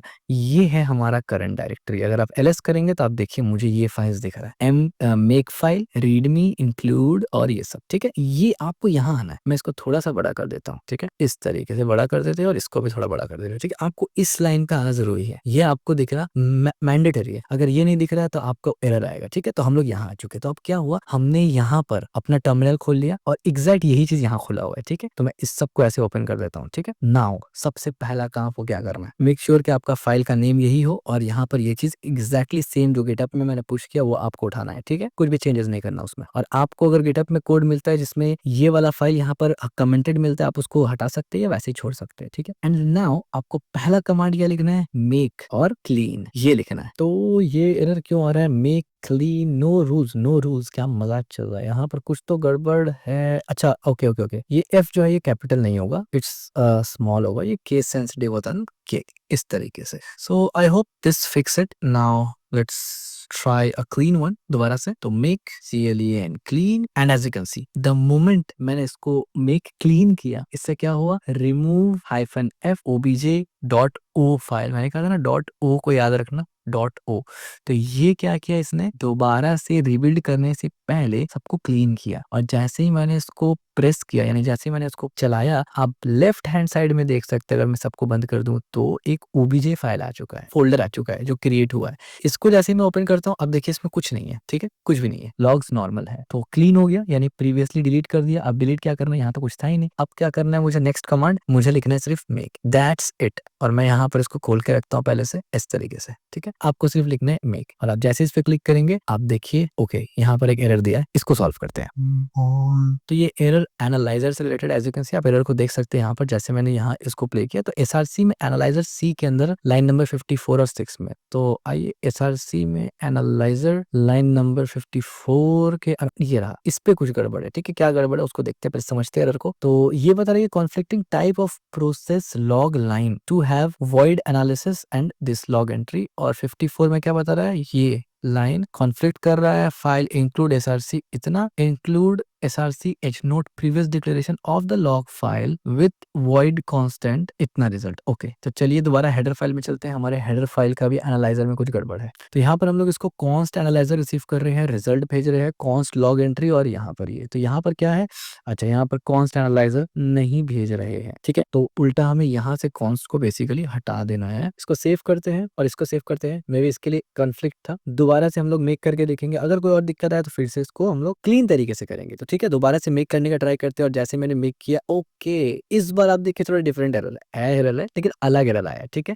अब देखिए यहाँ से कुछ ऑब्जेक्ट फाइल बन चुका है already, as you can see. अब ये खुलेगा नहीं ऑफ कोर्स, कुछ ऑब्जेक्ट फाइल हमारा बन चुका है और कुछ नहीं बना, ठीक है। तो ये चीज होता है नॉर्मली। तो इसको फिक्स करते हैं, आप इसको बंद करते थे सबको, और एरर्स पे ध्यान देते हैं, यहाँ पर एरर्स क्या है। तो यहाँ पर आप देखिए इसने सक्सेसफुली एनालाइजर को अब कर लिया। अब एनालाइजर हमारा हो चुका, वो प्रॉब्लम कांस्टेंट वाला था वो फिक्स कर दिया हमने, ठीक है। इसके बाद रीडर भी हो चुका, ऑब्जेक्ट मेन भी हो गया, बल्कि मेन में ही गड़बड़ हुआ। मेन में क्या गड़बड़ हुआ जरा देखिए, वो बोल रहा है मेन डॉट सी में 34 नंबर लाइन पे आएंगे, ये 34 नंबर लाइन हमारा लूप के अंदर, इसको थोड़ा सा छोटा करते हैं, ये लूप के अंदर। तो यहाँ पर वो मेजरली बोल रहा है कि वार्निंग आ रहा है कि कंपैरिजन बिटवीन पॉइंटर और इंटीजर, आप पॉइंटर इंटीजर के दरमियान कंपैरिजन कर रहे हैं, और यहाँ पर भी comparison between pointer integer not equal to में comparison between comparison with string literal result is unspecific behaviour, ठीक है। तो ये सब एरर क्यों आ रहा है पता है, वो हमने स्ट्रिक्ट एरर वाला लगाया हुआ था, एज यू कैन सी, ये इससे ये सब की वजह से यहाँ पर फिर फॉर्मेट स्पेस ये सब आ रहा है, ठीक है।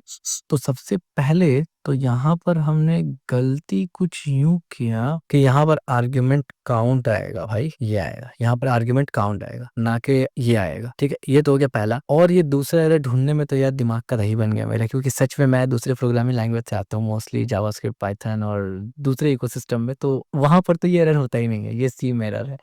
गड़बड़ सिर्फ इतना है कि यहाँ पर हमने सिंगल कोट की जगह डबल कोट लगा दिया था, तो यहाँ पर हमें सिंगल कोट लगाना पड़ता है, बस इतना ही प्रॉब्लम था यहाँ पर, ठीक है। तो ये दो प्रॉब्लम था, और भी कुछ प्रॉब्लम था क्या यहाँ पर, और हमारे पास एक कैरेक्टर इसका भी था, क्या था, एफ स्ट्रिंग के पास था। एफ स्ट्रिंग कहाँ चले गया हमारा, ये यहाँ पर है शायद, line number 69 warning F string, ये है 48 पे, ये 48 पे आ गया। और उसके बाद ये है हमारा 69 के तरफ, error memory allocation field S. Okay, देखिए यहाँ पर क्या गड़बड़ हुआ, ये तो बिल्कुल ठीक है, बल्कि ठीक नहीं है, यहाँ पर एस हमने डाला ही नहीं है, फॉर्मेट स्पेसिफायर हमने डाला नहीं है कि डाल दिया इसलिए गड़बड़ हुआ। एरर मेमोरी एलोकेशन, और यहाँ पर हो चुका है format S expect matching character, अच्छा हाँ, मैचिंग कैरेक्टर आर्गुमेंट इतना। तो चलो यहाँ पर ट्राई करके देख लेते हैं, ये हिडन ट्राई कर लेते हैं एक बार, क्या ही जाता है, ठीक है। ये हो गया, ठीक है। अगर ये अभी भी एरर देगा तो हम इसको रिमूव कर देंगे सीधा, ठीक है, इसको रिमूव कर देंगे। और इसके अलावा क्या एरर था, और क्या, ये क्या कौन सा एरर है, ये parser.13 में से आ रहा है कि, अच्छा यहाँ भी वही दिक्कत है, ये डबल दे दिया हमने, इस वजह से स्ट्रिंग लेगा, इसको भी सिंगल देना पड़ेगा। तो ये थोड़ा सा दिक्कत हो जाता है अलग लैंग्वेज में आने से, ठीक है। अब देखिए यहाँ पर उल्टा प्रॉब्लम हुआ, यानी वहां पर हमें कैरेक्टर के साथ डील किया था, तो इस वजह से हमें डबल नहीं लगा, यानी डबल वहां पर एरर दिया था, कहाँ चला गया, ये कैरेक्टर के साथ डील किया तो भाई डबल एक्सेप्ट नहीं करना हमें, और यहाँ पर जब मैंने सिंगल दिया तो यहाँ स्ट्रिंग है, हमें सिंगल एक्सेप्ट नहीं करना, यार क्या मजाक है, ये प्रॉब्लमेटिक लगता है थोड़ा सा। खैर, तो ये स्ट्रिंग टर्मिनेटर है ना असल में। तो एक बार और करके देखते हैं, फिर देखते हैं क्या एरर आता है, क्योंकि अभी तो काफी सारा एरर है। तो देखते हैं पहले मेक करके, ओके अभी भी बहुत सारा एरर है, लेट मी, अच्छा पहला वो वाला एरर चला गया, ये वाला चला गया, ठीक है। एज यू कैन सी ये एरर अब नहीं है। अब यहाँ पर एरर क्या आ रहा है, अगेन मेन वाले में ही है, और ये बता रहा है expect matching matching characters argument और हमने स्ट्रिंग का दिया है, बढ़िया। तो इसको हम हटा देंगे, हमें इसकी कोई भी जरूरत नहीं है, इसकी कोई भी जरूरत नहीं है, इसकी कोई भी जरूरत नहीं है, ठीक है। अब दोबारा से हम लोग क्या करेंगे, बिल्ड करके ये चेक करेंगे कि ये एरर आ रहा है कि नहीं, ठीक है। This is the best way. तो अब देखिए वो एरर नहीं आया, वो स्ट्रिंग वाला एरर नहीं आया, अब दूसरा एरर है। ये कौन सा एरर है, ये मेन के अंदर 62 पे आ रहा है, 62 इसमें too many argument for the format. और असल में ये जो एरर है ना, ये मेरी गलती थी कि ये लाइन नंबर 13 में आ रहा है और हम आके ये नीचे वाला को बदल रहे थे। तो भाई ये नीचे वाला तो ठीक था, यहाँ गड़बड़ है यार, यहाँ गड़बड़ है, ठीक है। तो कोई बात नहीं, इसको सॉर्ट करते हैं। अब देखते हैं कौन सा एरर बाकी है भैया। अभी भी अगर कोई एरर है तो उसको भी फिक्स। अब देखिए ना, यही चीज है ना कि बार बार बिल्ड कर रहे हैं, तो यहाँ पर मुझे डिलीट नहीं करना पड़ रहा बार बार, हर बार वो फ्रेश हो रहा है, ठीक है। तो रीजन था ना उतना मेहनत करने का। अब और finally this is finally luckily हो गया। अगर आता कोई एरर तो इसको भी सॉल्व करते हैं, बट हो गया। और एक चीज आपने गौर किया, अगर आपने गौर किया तो जो हमने मेक फाइल बनाया था ना, उसका पूरा यूटिलाइज किया हमने। इस बार इसने सिर्फ पार्सर को ही किया कंपाइल, रिपोर्ट को ही कंपाइल किया और उसके बाद एग्जीक्यूटेबल फाइल बनाया। इससे पुराना जो चीज था ना, रीडर वगैरह, फाइल रीडर, इसको कंपाइल नहीं किया। क्यों? क्योंकि ये ठीक था, ऑलरेडी कंपाइल हो चुका था, ठीक है। तो फाइनली हमें हमारा एग्जीक्यूटेबल फाइल, आप यहाँ अगर गौर करके देखेंगे तो log analyzer.exe आपको यहाँ मिल जाता है। अब इसको इस्तेमाल कैसे करते हैं, ठीक है। तो अभी फाइनली बन चुका ना, अब देखिए ओबीजे फाइल भी बन चुका है हमारे पास, सब कुछ अब मौजूद है यहाँ, ठीक है। अब हम लोग इसको थोड़ा छोटा करते हैं, यहाँ से मेन को भी थोड़ा सा ऐसे ही रखते हैं, ठीक है। और क्योंकि अब देखिए, अब यहाँ पर एक इंपॉर्टेंट पॉइंट है, क्योंकि अब यहाँ पर सक्सेसफुली बिल्ड हो गया। एक बार मैं और करता हूँ, मैं मेक क्लीन करूंगा, ठीक है। मेक CLEN क्लीन, ये जरूरी है पुश करने से पहले। तो यहाँ पर ऑब्जेक्ट फाइल है, मैंने इसको जैसे ही मेक क्लीन किया, आप देखिए इसने डिलीट कर दिया सब। अब देखिए ये खाली है, ठीक है। अब मैं फिर से एक बार पूरा का पूरा स्टार्टिंग से मेक करूंगा और देखूंगा कोई एरर आता है कि नहीं आता। देखा आपने, यहाँ एक एरर आया, इसको सॉल्व करना जरूरी है। तो ये इंपॉर्टेंट चीज है कि आप समझ जाएंगे कि सब एरर नहीं है और फिर प्रॉब्लमेटिक हो जाएगा सिनेरियोस। तो ये क्या है जरा देखते हैं, ये एरर है कि वार्निंग है? नहीं, ये बेसिकली कुछ वार्निंग्स है। हमें लॉग एनालाइजर ऑलरेडी मिल चुका है, बट ये क्या है वो भी देखना पड़ेगा। Error could not open file, too many argument for format, इस तरीके से, यानी फॉर्मेट आर्ग्यूमेंट बहुत ज्यादा मिल रहा है। तो बेसिकली यहाँ पर हो क्या रहा है ना, देखिए समझिए इसको। टू मेनी आर्ग्यूमेंट, यहाँ पर हमने फाइल नेम दिया है लेकिन फॉर्मेट स्पेसिफायर नहीं दिया है। तो अगर मैं मेन की तरफ जाता हूँ,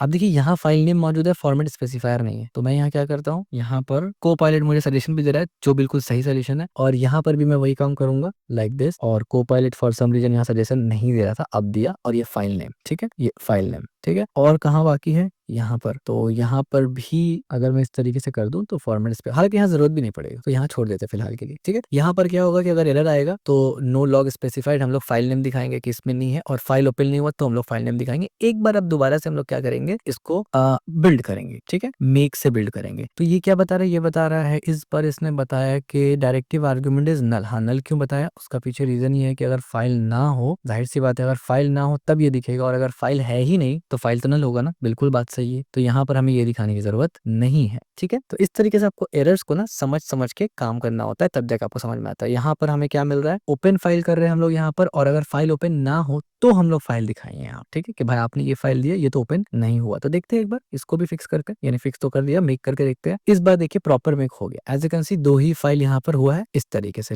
लेकिन आपको पता है हम लोग प्रोफेशनल वे में जाएंगे ना, तो पहले मेक क्लीन करेंगे। जब तक क्लीन करने के बाद ना हो तब तक सवर नहीं आएगा हमें। तो ये हो गया ऑब्जेक्ट फाइल खाली। इस बार हम लोग करेंगे मेक, अगर सक्सेसफुली हो जाता है इसका मतलब है पुश करेंगे। तो 3 2 1 एंड दैट्स इट। फाइनली पूरा का पूरा हमारा जो मेक का लॉजिक था वो प्रॉपर तरीके से चल गया। आप देखिए इतना सारा कमांड इसने चलाया, ये पूरा का पूरा चेक्स लगा है, पूरा इतना सारा कुछ कंडीशंस लग के ये एनालाइजर ऑब्जेक्ट फाइल में बना, जो कि परफेक्ट हुआ। Same reader, main, parser, report और सब कुछ बनने के बाद एंड में इसने क्या किया, ऑब्जेक्ट फाइल एनालाइजर, ओ रीडर, मेन, पार्सर सबको उठाया और लॉग एनालाइजर को बना दिया। और ये लॉग एनालाइजर यहाँ आपके सामने हाजिर है log analyser dot exe format में। तो ये था कंप्लीट बिल्ड प्रोसेस, जिसमें थोड़ा बहुत हमें प्रॉब्लम्स आए, जो कि आता ही है यार, ठीक है। और बिलीव मी, ये प्रॉब्लम्स बिल्कुल न्यू आया, यानी न्यू इन द सेंस कि इससे पहले कोड लिखने वक्त मुझे ये प्रॉब्लम आया ही नहीं था। यानी इससे पहले भी तो मैंने कोड लिखा है, उसके बाद एक्सप्लेन कर रहा हूँ आपको प्रॉपर, उस वक्त नहीं आया था ये सब। तो ये नया नया प्रॉब्लम है, यानी एक चीज को अगर आप फिर से करते हैं प्रॉपर तरीके से तो भी एरर आता है। तो दिस इज समथिंग कि आपको समझना जरूरी है कि एरर से आप भाग नहीं सकते, जितना बार एरर आएगा उतना अच्छा है, ठीक है। तो देखिए कितना सिंपल सिंपल एरर था, हमने इसे फिक्स कर लिया। एक दो एरर हमारे वजह से टाइम लगा, उसके पीछे रीजन क्या था, वही सिंगल कोट्स और डबल कोट्स, ठीक है। मैं भी क्योंकि दूसरे प्रोग्रामिंग लैंग्वेज से आता हूँ, तो इसका हमने कोई फर्क नहीं करता है, दूसरा प्रोग्रामिंग लैंग्वेज इसका कोई फर्क नहीं है, सिंगल लगा लगाइए, डबल लगाए, बात एक ही होता है। सी में बहुत ज्यादा डिफरेंस है, ठीक है। कैरेक्टर के लिए सिंगल लगता है, स्ट्रिंग के लिए डबल लगता है। तो अब फाइनली हम लोग क्या करेंगे, पुश कर देंगे, ठीक है। अच्छा, ऑब्जेक्ट फाइल पुश करेंगे क्या? वैसे तो गिट का कुछ गुड प्रैक्टिस भी होता है, तो गिट इग्नोर लगा सकते थे, बट मैं भूल गया था स्टार्टिंग में गिट इग्नोर लगाने ही भूल गया था। उसका रीजन ये था कि जब से मैं सी और वगैरह में काम कर रहा हूँ ना, पाइथन और जावास्क्रिप्ट में जब तक नहीं काम कर रहा था ना, तो सी में क्योंकि वैसे एनपीएम पैकेज या इन्वायरमेंट वेरिएबल्स वगैरह होते हैं, लेकिन अभी हम लोग बनाए नहीं है उसको, तो इस वजह से आदत नहीं रहा इग्नोर फाइल लगाने का। बाकी एनपीएम जब भी इस्तेमाल करते हो इग्नोर फाइल तो लगाते ही है, नोड मॉड्यूल्स की वजह से और इन्वायरमेंट वेरिएबल्स है। बट चलिए कोई बात नहीं, गिट के बारे में फिर कभी डिस्कस कर लेंगे, अभी फिलहाल इसको पुश कर देते हैं, ठीक है। तो सब कुछ प्रॉपर तरीके से हो चुका है, तो ये यहाँ से जाएगा पुश। और अब पुश करने के बाद हम लोग एक बार पहले तो टेस्ट करेंगे, यार इतना मेहनत से बनाया है, थोड़ा तो टेस्ट करेंगे ना सिंपल वाला, फिर मैं गिटहब पे जाके आपको दिखाऊंगा, ठीक है। तो पहले यहाँ पर जाते हैं, सब कुछ क्लीन करते हैं। भाई टर्मिनल हमें क्लीन करके दो, हमें तो यही देखना है। तो अब हम लोग यहाँ पर चेक करेंगे। इस्तेमाल करने का तरीका आपको पता है क्या होता है। सबसे पहले होगा लॉग एनालाइजर। तो एलएस में as you can see log analyser, तो इसको क्लियर करते हैं पहले। तो यहाँ पर हम लोग क्या करेंगे, यहाँ से लेंगे log analyser EXE। As you can see आपको अगर सजेशन मिल जाता है, इसका मतलब सब कुछ बढ़िया चल रहा है। इसके बाद हम लॉग फोल्डर पे चलेंगे। एज यू कैन सी ये लॉग नहीं है, ये लॉग्स फोल्डर है एस के साथ, और इस फोल्डर के अंदर हमारे पास सैंपल डॉट लॉग्स है। ये सैंपल को हम लोग टेस्ट करते हैं, देखते हैं क्या रिजल्ट मिलता है। And there is something correct and there is something problematic. तो क्या करेक्ट है क्या प्रॉब्लमेटिक है वो समझते हैं यहाँ पर। सबसे पहला तो जो हमारा ये फाइल था, प्रिंट वाला फाइल, बल्कि ये नहीं, रिपोर्ट में जाएंगे हम लोग, राइट, रिपोर्ट में जाएंगे, ये बल्कि मेन के अंदर ही होता है ये, यहाँ पर ये रहा एनालाइज, और ये यहाँ पर से चला, ठीक है, बढ़िया। उसके बाद आप देख सकते हैं यहाँ पर टोटल 31 लाइन्स इसने रीड किया है, 31 lines, as you can see perfect 31 lines है। तो ये इससे पता चला कि हमने प्रॉपर लाइंस को रीड किया है, ठीक है, ओके। दूसरा, इसे 19 इन्फॉर्मेशन मिला है, तो 19 इन्फॉर्मेशन यहाँ पर है, 2 4 5 6 7 8 9 10 11 12 13 14 15 16 17 18 19, ठीक है, बढ़िया हो गया। 5 वार्निंग मिला इसको, तो 1 2 3 4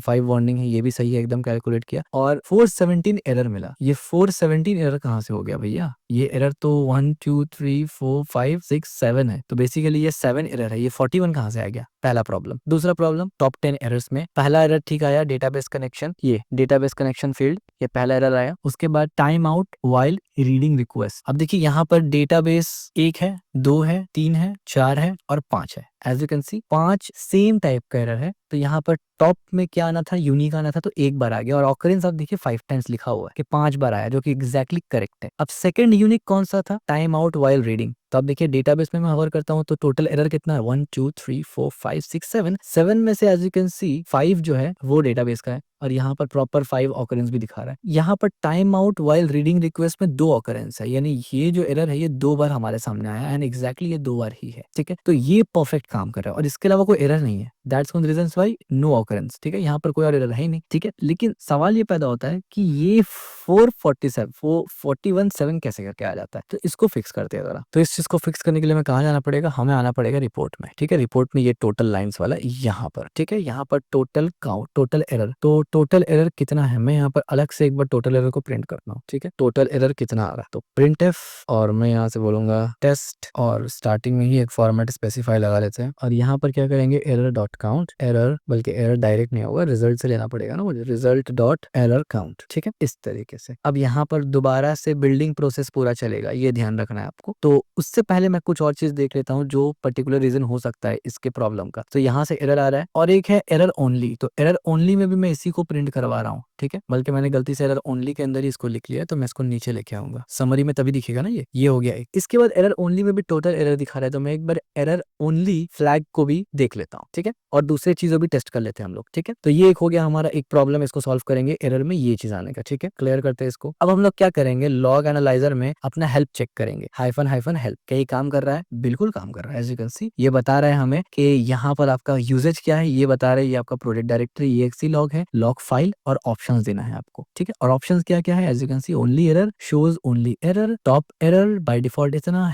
help as you can see, और version as you can see. और एग्जांपल भी वो बता रहे हैं कि कैसे इस्तेमाल करना है, इस तरीके से इस्तेमाल कर सकते हैं और इस तरीके से भी इस्तेमाल कर सकते हैं आप, ठीक है, बढ़िया। हेल्प काम कर रहा है, बहुत अच्छी बात है। अब एक एक ऑप्शंस भी इस्तेमाल करके देखते हैं। तो मैं यहाँ पर हेल्प के जगह क्या करूंगा ना, ERR और एरर्स ओनली को इस्तेमाल करके देखता हूँ, ठीक है, एरर्स ओनली, ONLY ओनली, और इसमें मुझे फ्लैग भेजना पड़ेगा। तो तरीके से भेजेंगे लॉग्स और सैंपल लॉग्स। तो देखते हैं एरर ओनली में क्या आता है। हाँ जी, तो यहाँ पर प्रॉब्लम वापस से आपको देखने को मिल रहा है क्या है। आप देख सकते हैं कि प्रोसेस लाइन 31 ये बिल्कुल ठीक है, ये भी बिल्कुल ठीक है, ये भी बिल्कुल ठीक है और इवन टॉप 10 का लॉजिक भी बिल्कुल सही है, 5 और 2 एग्जैक्टली, क्योंकि हमारे पास सैंपल फाइल ऑलरेडी मौजूद है, हम लोग चेक कर चुके हैं sample file, right, here it is ये। लेकिन प्रॉब्लम हमेशा से कहाँ आ रहा है, यहाँ पर, ये टोटल एरर पर आ रहा है, ठीक है, ये ध्यान में रखना है। यानी ये वही वाला पॉइंट है, यहाँ पर इस पॉइंट पे एरर, समरी जब प्रिंट करवाया जा रहा है तो यहाँ पर टोटल एरर पे पॉइंट आ रहा है, तो हमें टोटल एरर को देखना पड़ेगा। बल्कि मैं लिख लेता हूँ टेस्ट इन रिपोर्ट के रिपोर्ट के अंदर टोटल एरर क्या है। और ऑफ कोर्स फॉर्मेट स्पेसिफायर मैं भूल गया था कि टोटल एरर हमें देखना है कि टोटल एरर गलत क्यों मिल रहा है, और यहाँ पर अलग मिल रहा है, वहां पर अलग मिल रहा है, ये भी ध्यान रखना है, ठीक है। इसके बाद हम लोग क्या करते हैं, दोबारा से हम लोग हाइफन हाइफन हेल्प करके देखते हैं, और यहाँ पर कुछ और ऑप्शन है, ये टॉप एंड एरर से, ये जब हम लोग अपना बढ़ाएंगे यानी बड़ा फाइल के ऊपर टेस्ट करेंगे तब इसको देखेंगे, क्योंकि अभी तो फाइल ही नहीं है हमारे पास। तो इसके बाद वर्जन देखेंगे, यस वर्जन देखना है हमें भाई, ये कौन सा वर्जन है। तो वर्जन जैसे करेंगे, अब देख सकते हैं लॉग एनालाइजर वर्जन 1.0.0, तो सब कुछ ठीक काम कर रहा है, ठीक है। ओनली एरर में प्रॉब्लम आ रहा है सिर्फ, और वो भी कहाँ, एरर काउंट में नहीं, घुमा फिरा के बात एक ही है कि अगर मैं एक बार समराइज वाला को करूं, यानी समरी करूं डायरेक्ट लॉक करके, इस तरीके से अगर मैं करूं तो प्रॉब्लम, अब देखिए इस बार बढ़ गया, okay okay okay okay okay, इस बार बढ़ गया। मेरे ख्याल से ये कहीं ना कहीं लॉजिक फ्लो है, यानी वही जो सबसे डिफिकल्ट, मैंने हमेशा आपको बताया है कि सी प्रोग्रामिंग लैंग्वेज या कोई भी लैंग्वेज में लॉजिक एरर सबसे डिफिकल्ट होता है, लगता है वही आ गया है। इसको सॉल्व करेंगे हम लोग, ठीक है, कि हर बार शायद एग्जीक्यूट करने में बढ़ रहा है। एक बार मैं और इसको एग्जीक्यूट करके देखता हूँ, क्या ये दोबारा बढ़ रहा है, यस, नहीं ये तो घट रहा है, ओके, फिर से एग्जीक्यूट करते हैं, कम हो गया, बढ़ गया, कम हो गया, बढ़ गया। तो देखिए इससे क्लियर ये समझ में आता है कि ये अनयूजुअल बिहेव कर रहा है, जबकि वार्निंग और जो इन्फो है वो एग्जैक्ट सेम है, एज यू कैन सी। और ये हम लोग टेस्टिंग कर पा रहे हैं क्योंकि हमारे पास लॉग फाइल ऑलरेडी मौजूद है, हमने छोटा इसलिए बनाया है, ठीक है। तो एरर में लॉजिक का प्रॉब्लम है, ठीक है, तो एरर में हम लोग फिक्स करेंगे। तो सबसे पहले हम लोग जाके इसको एक बार और मेक क्लीन करेंगे, ठीक है, जस्ट टू समझने के लिए, और फिर मेक कर, गलत मार दिया मैंने, मेक करेंगे, बढ़िया हो गया सब कुछ एकदम तगड़ा। अब हम लोग यहाँ पर दोबारा से इसको चलाएंगे, और इस बार दोबारा हमें क्या मिला, टेस्ट इन रिपोर्ट, यानी अब टोटल एरर हमें 599 मिल रहा है, ये ध्यान में रखना, ठीक है। दोबारा से अगर चलाएंगे तो चेंज हो गया, बढ़ गया, फिर चलाएंगे फिर घट गया, फिर चलाएंगे फिर बढ़ गया, फिर बढ़ गया, फिर घट गया। तो बेसिकली एरर का लॉजिक में कोई गड़बड़ है, जिस तरीके से एरर आ रहा है हमारे पास और उसको हम लोग इस्तेमाल कर रहे हैं, वहां पर दिक्कत आ रहा है। तो क्योंकि इसमें लगता है काफी ज्यादा टाइम, मुझे एक एक कोड को लाइन बाय लाइन देखना पड़ेगा, और बेसिकली मैं आपको बता दे रहा हूँ कि कैसे मैं डिबग कर रहा हूँ इसको, बाकी अगर रिकॉर्ड करूंगा बहुत लंबा हो जाएगा, इस वजह से इसको नहीं करते। लेकिन मैं समझा देता हूँ आपको कि मैं करूंगा कैसे करके। मुझे सबसे पहले मेन में जाना पड़ेगा, और मेन में जो प्रोग्राम, कौन सा प्रोग्राम ट्रिगर कर रहा है एरर को, यानी एरर प्रोसेसिंग जहां हो रहा है, पार्सिंग एनालाइजिंग, वहां जाना पड़ेगा, और वहां जाके पूरा लॉजिक रीड करना पड़ेगा, और वहां पर मिस्टेक ढूंढना पड़ेगा। तो मैं अभी देखता हूँ कि भाई क्या गड़बड़ है, सब तो ठीक चल रहा था, एरर को क्या प्रॉब्लम हो गया। तो तकरीबन कई सारे जगह ढूंढने के बाद और कई मिनट्स, यानी 15 से 20-25 मिनट को वेस्ट करने के बाद, as you can see filter लगा के मैंने पूरा का पूरा कंप्लीट वर्क फ्लो देखा, स्टार्ट किया। अब मैं आपको बता देता हूँ कि मैंने किस तरीके से डिबग किया, इट इज रियली इंपॉर्टेंट।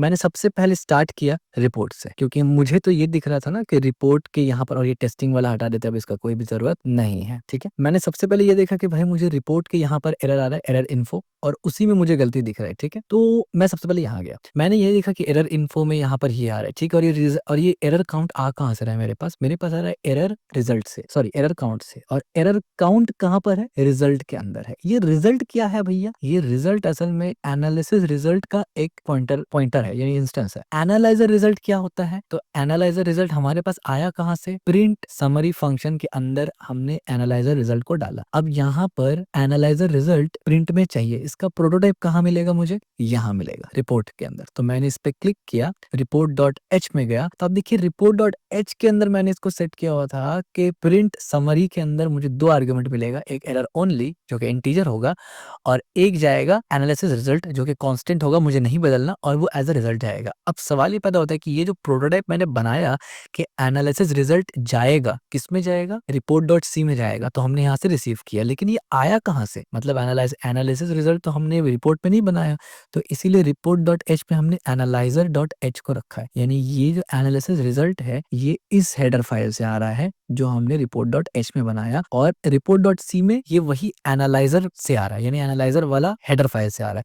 तो इसीलिए मुझे क्या करना पड़ेगा, एनालाइजर वाला हेडर फाइल में जाना पड़ेगा, क्योंकि एक्चुअल में ये तो वही बना हुआ है। तो जब मैं वहाँ जाता हूँ तो मुझे दिखता है कि यहाँ पर हमने पार्सर वगैरह को ऐड किया, इट इज़ डिफरेंट, ये हमें मिल जाता है असल। यानी एक्चुअल में ये जो रिपोर्ट सी, ये जो चीज़ है ना, ये रिजल्ट और एरर काउंट, ये एक्चुअली में कहाँ से आ रहा है, रिजल्ट से आ रहा है। रिजल्ट कहाँ से आ रहा है, ये किसका इंस्टेंस है, एनालिसिस रिजल्ट का, और एनालिसिस बना हुआ है यहाँ पर। तो जब मैं इसको गौर से देखता हूँ तब मुझे दिखता है कि हाँ, बात तो सही है, एरर काउंट हमने यहीं पर इनिशियलाइज किया है, एरर काउंट को यहीं इनिशियलाइज किया है, यानी ये इसका ओरिजिन पॉइंट है। सबसे पहले यहाँ पर हमने क्रिएट किया कि भाई एक एरर काउंट होगा हमारे पास। अब हम लोग देखेंगे कि ये कहाँ कहाँ हम लोग भेज रहे हैं और गड़बड़ कहाँ हुआ। This is the correct way to debug. और इसमें ऑफकोर्स आपको पता होना चाहिए कि आपने क्या लिखा है, कॉपी पेस्ट करेंगे तो आपसे नहीं हो पाएगा ये, ठीक है। तो ये इंस्टेंस है, अब इसका इंस्टेंस हमने हर जगह रिजल्ट लिखा है, ये बात इसीलिए मैंने कहा ना, कंसिस्टेंसी इज द की। हर जगह जहां भी एनालिसिस है उसके बाद आपको रिजल्ट मिलेगा, उसका पॉइंटर है बेसिकली, इंस्टेंस बनाया। और इस रिजल्ट के अंदर पूरा का पूरा इन्फॉर्मेशन होगा। क्या क्या इन्फॉर्मेशन होगा, देखिए, टोटल लाइंस होगा, इन्फॉर्मेशन काउंट होगा, वार्निंग काउंट होगा, एरर काउंट होगा, एरर एंट्रीज का भी एक पॉइंटर इसी के अंदर होगा,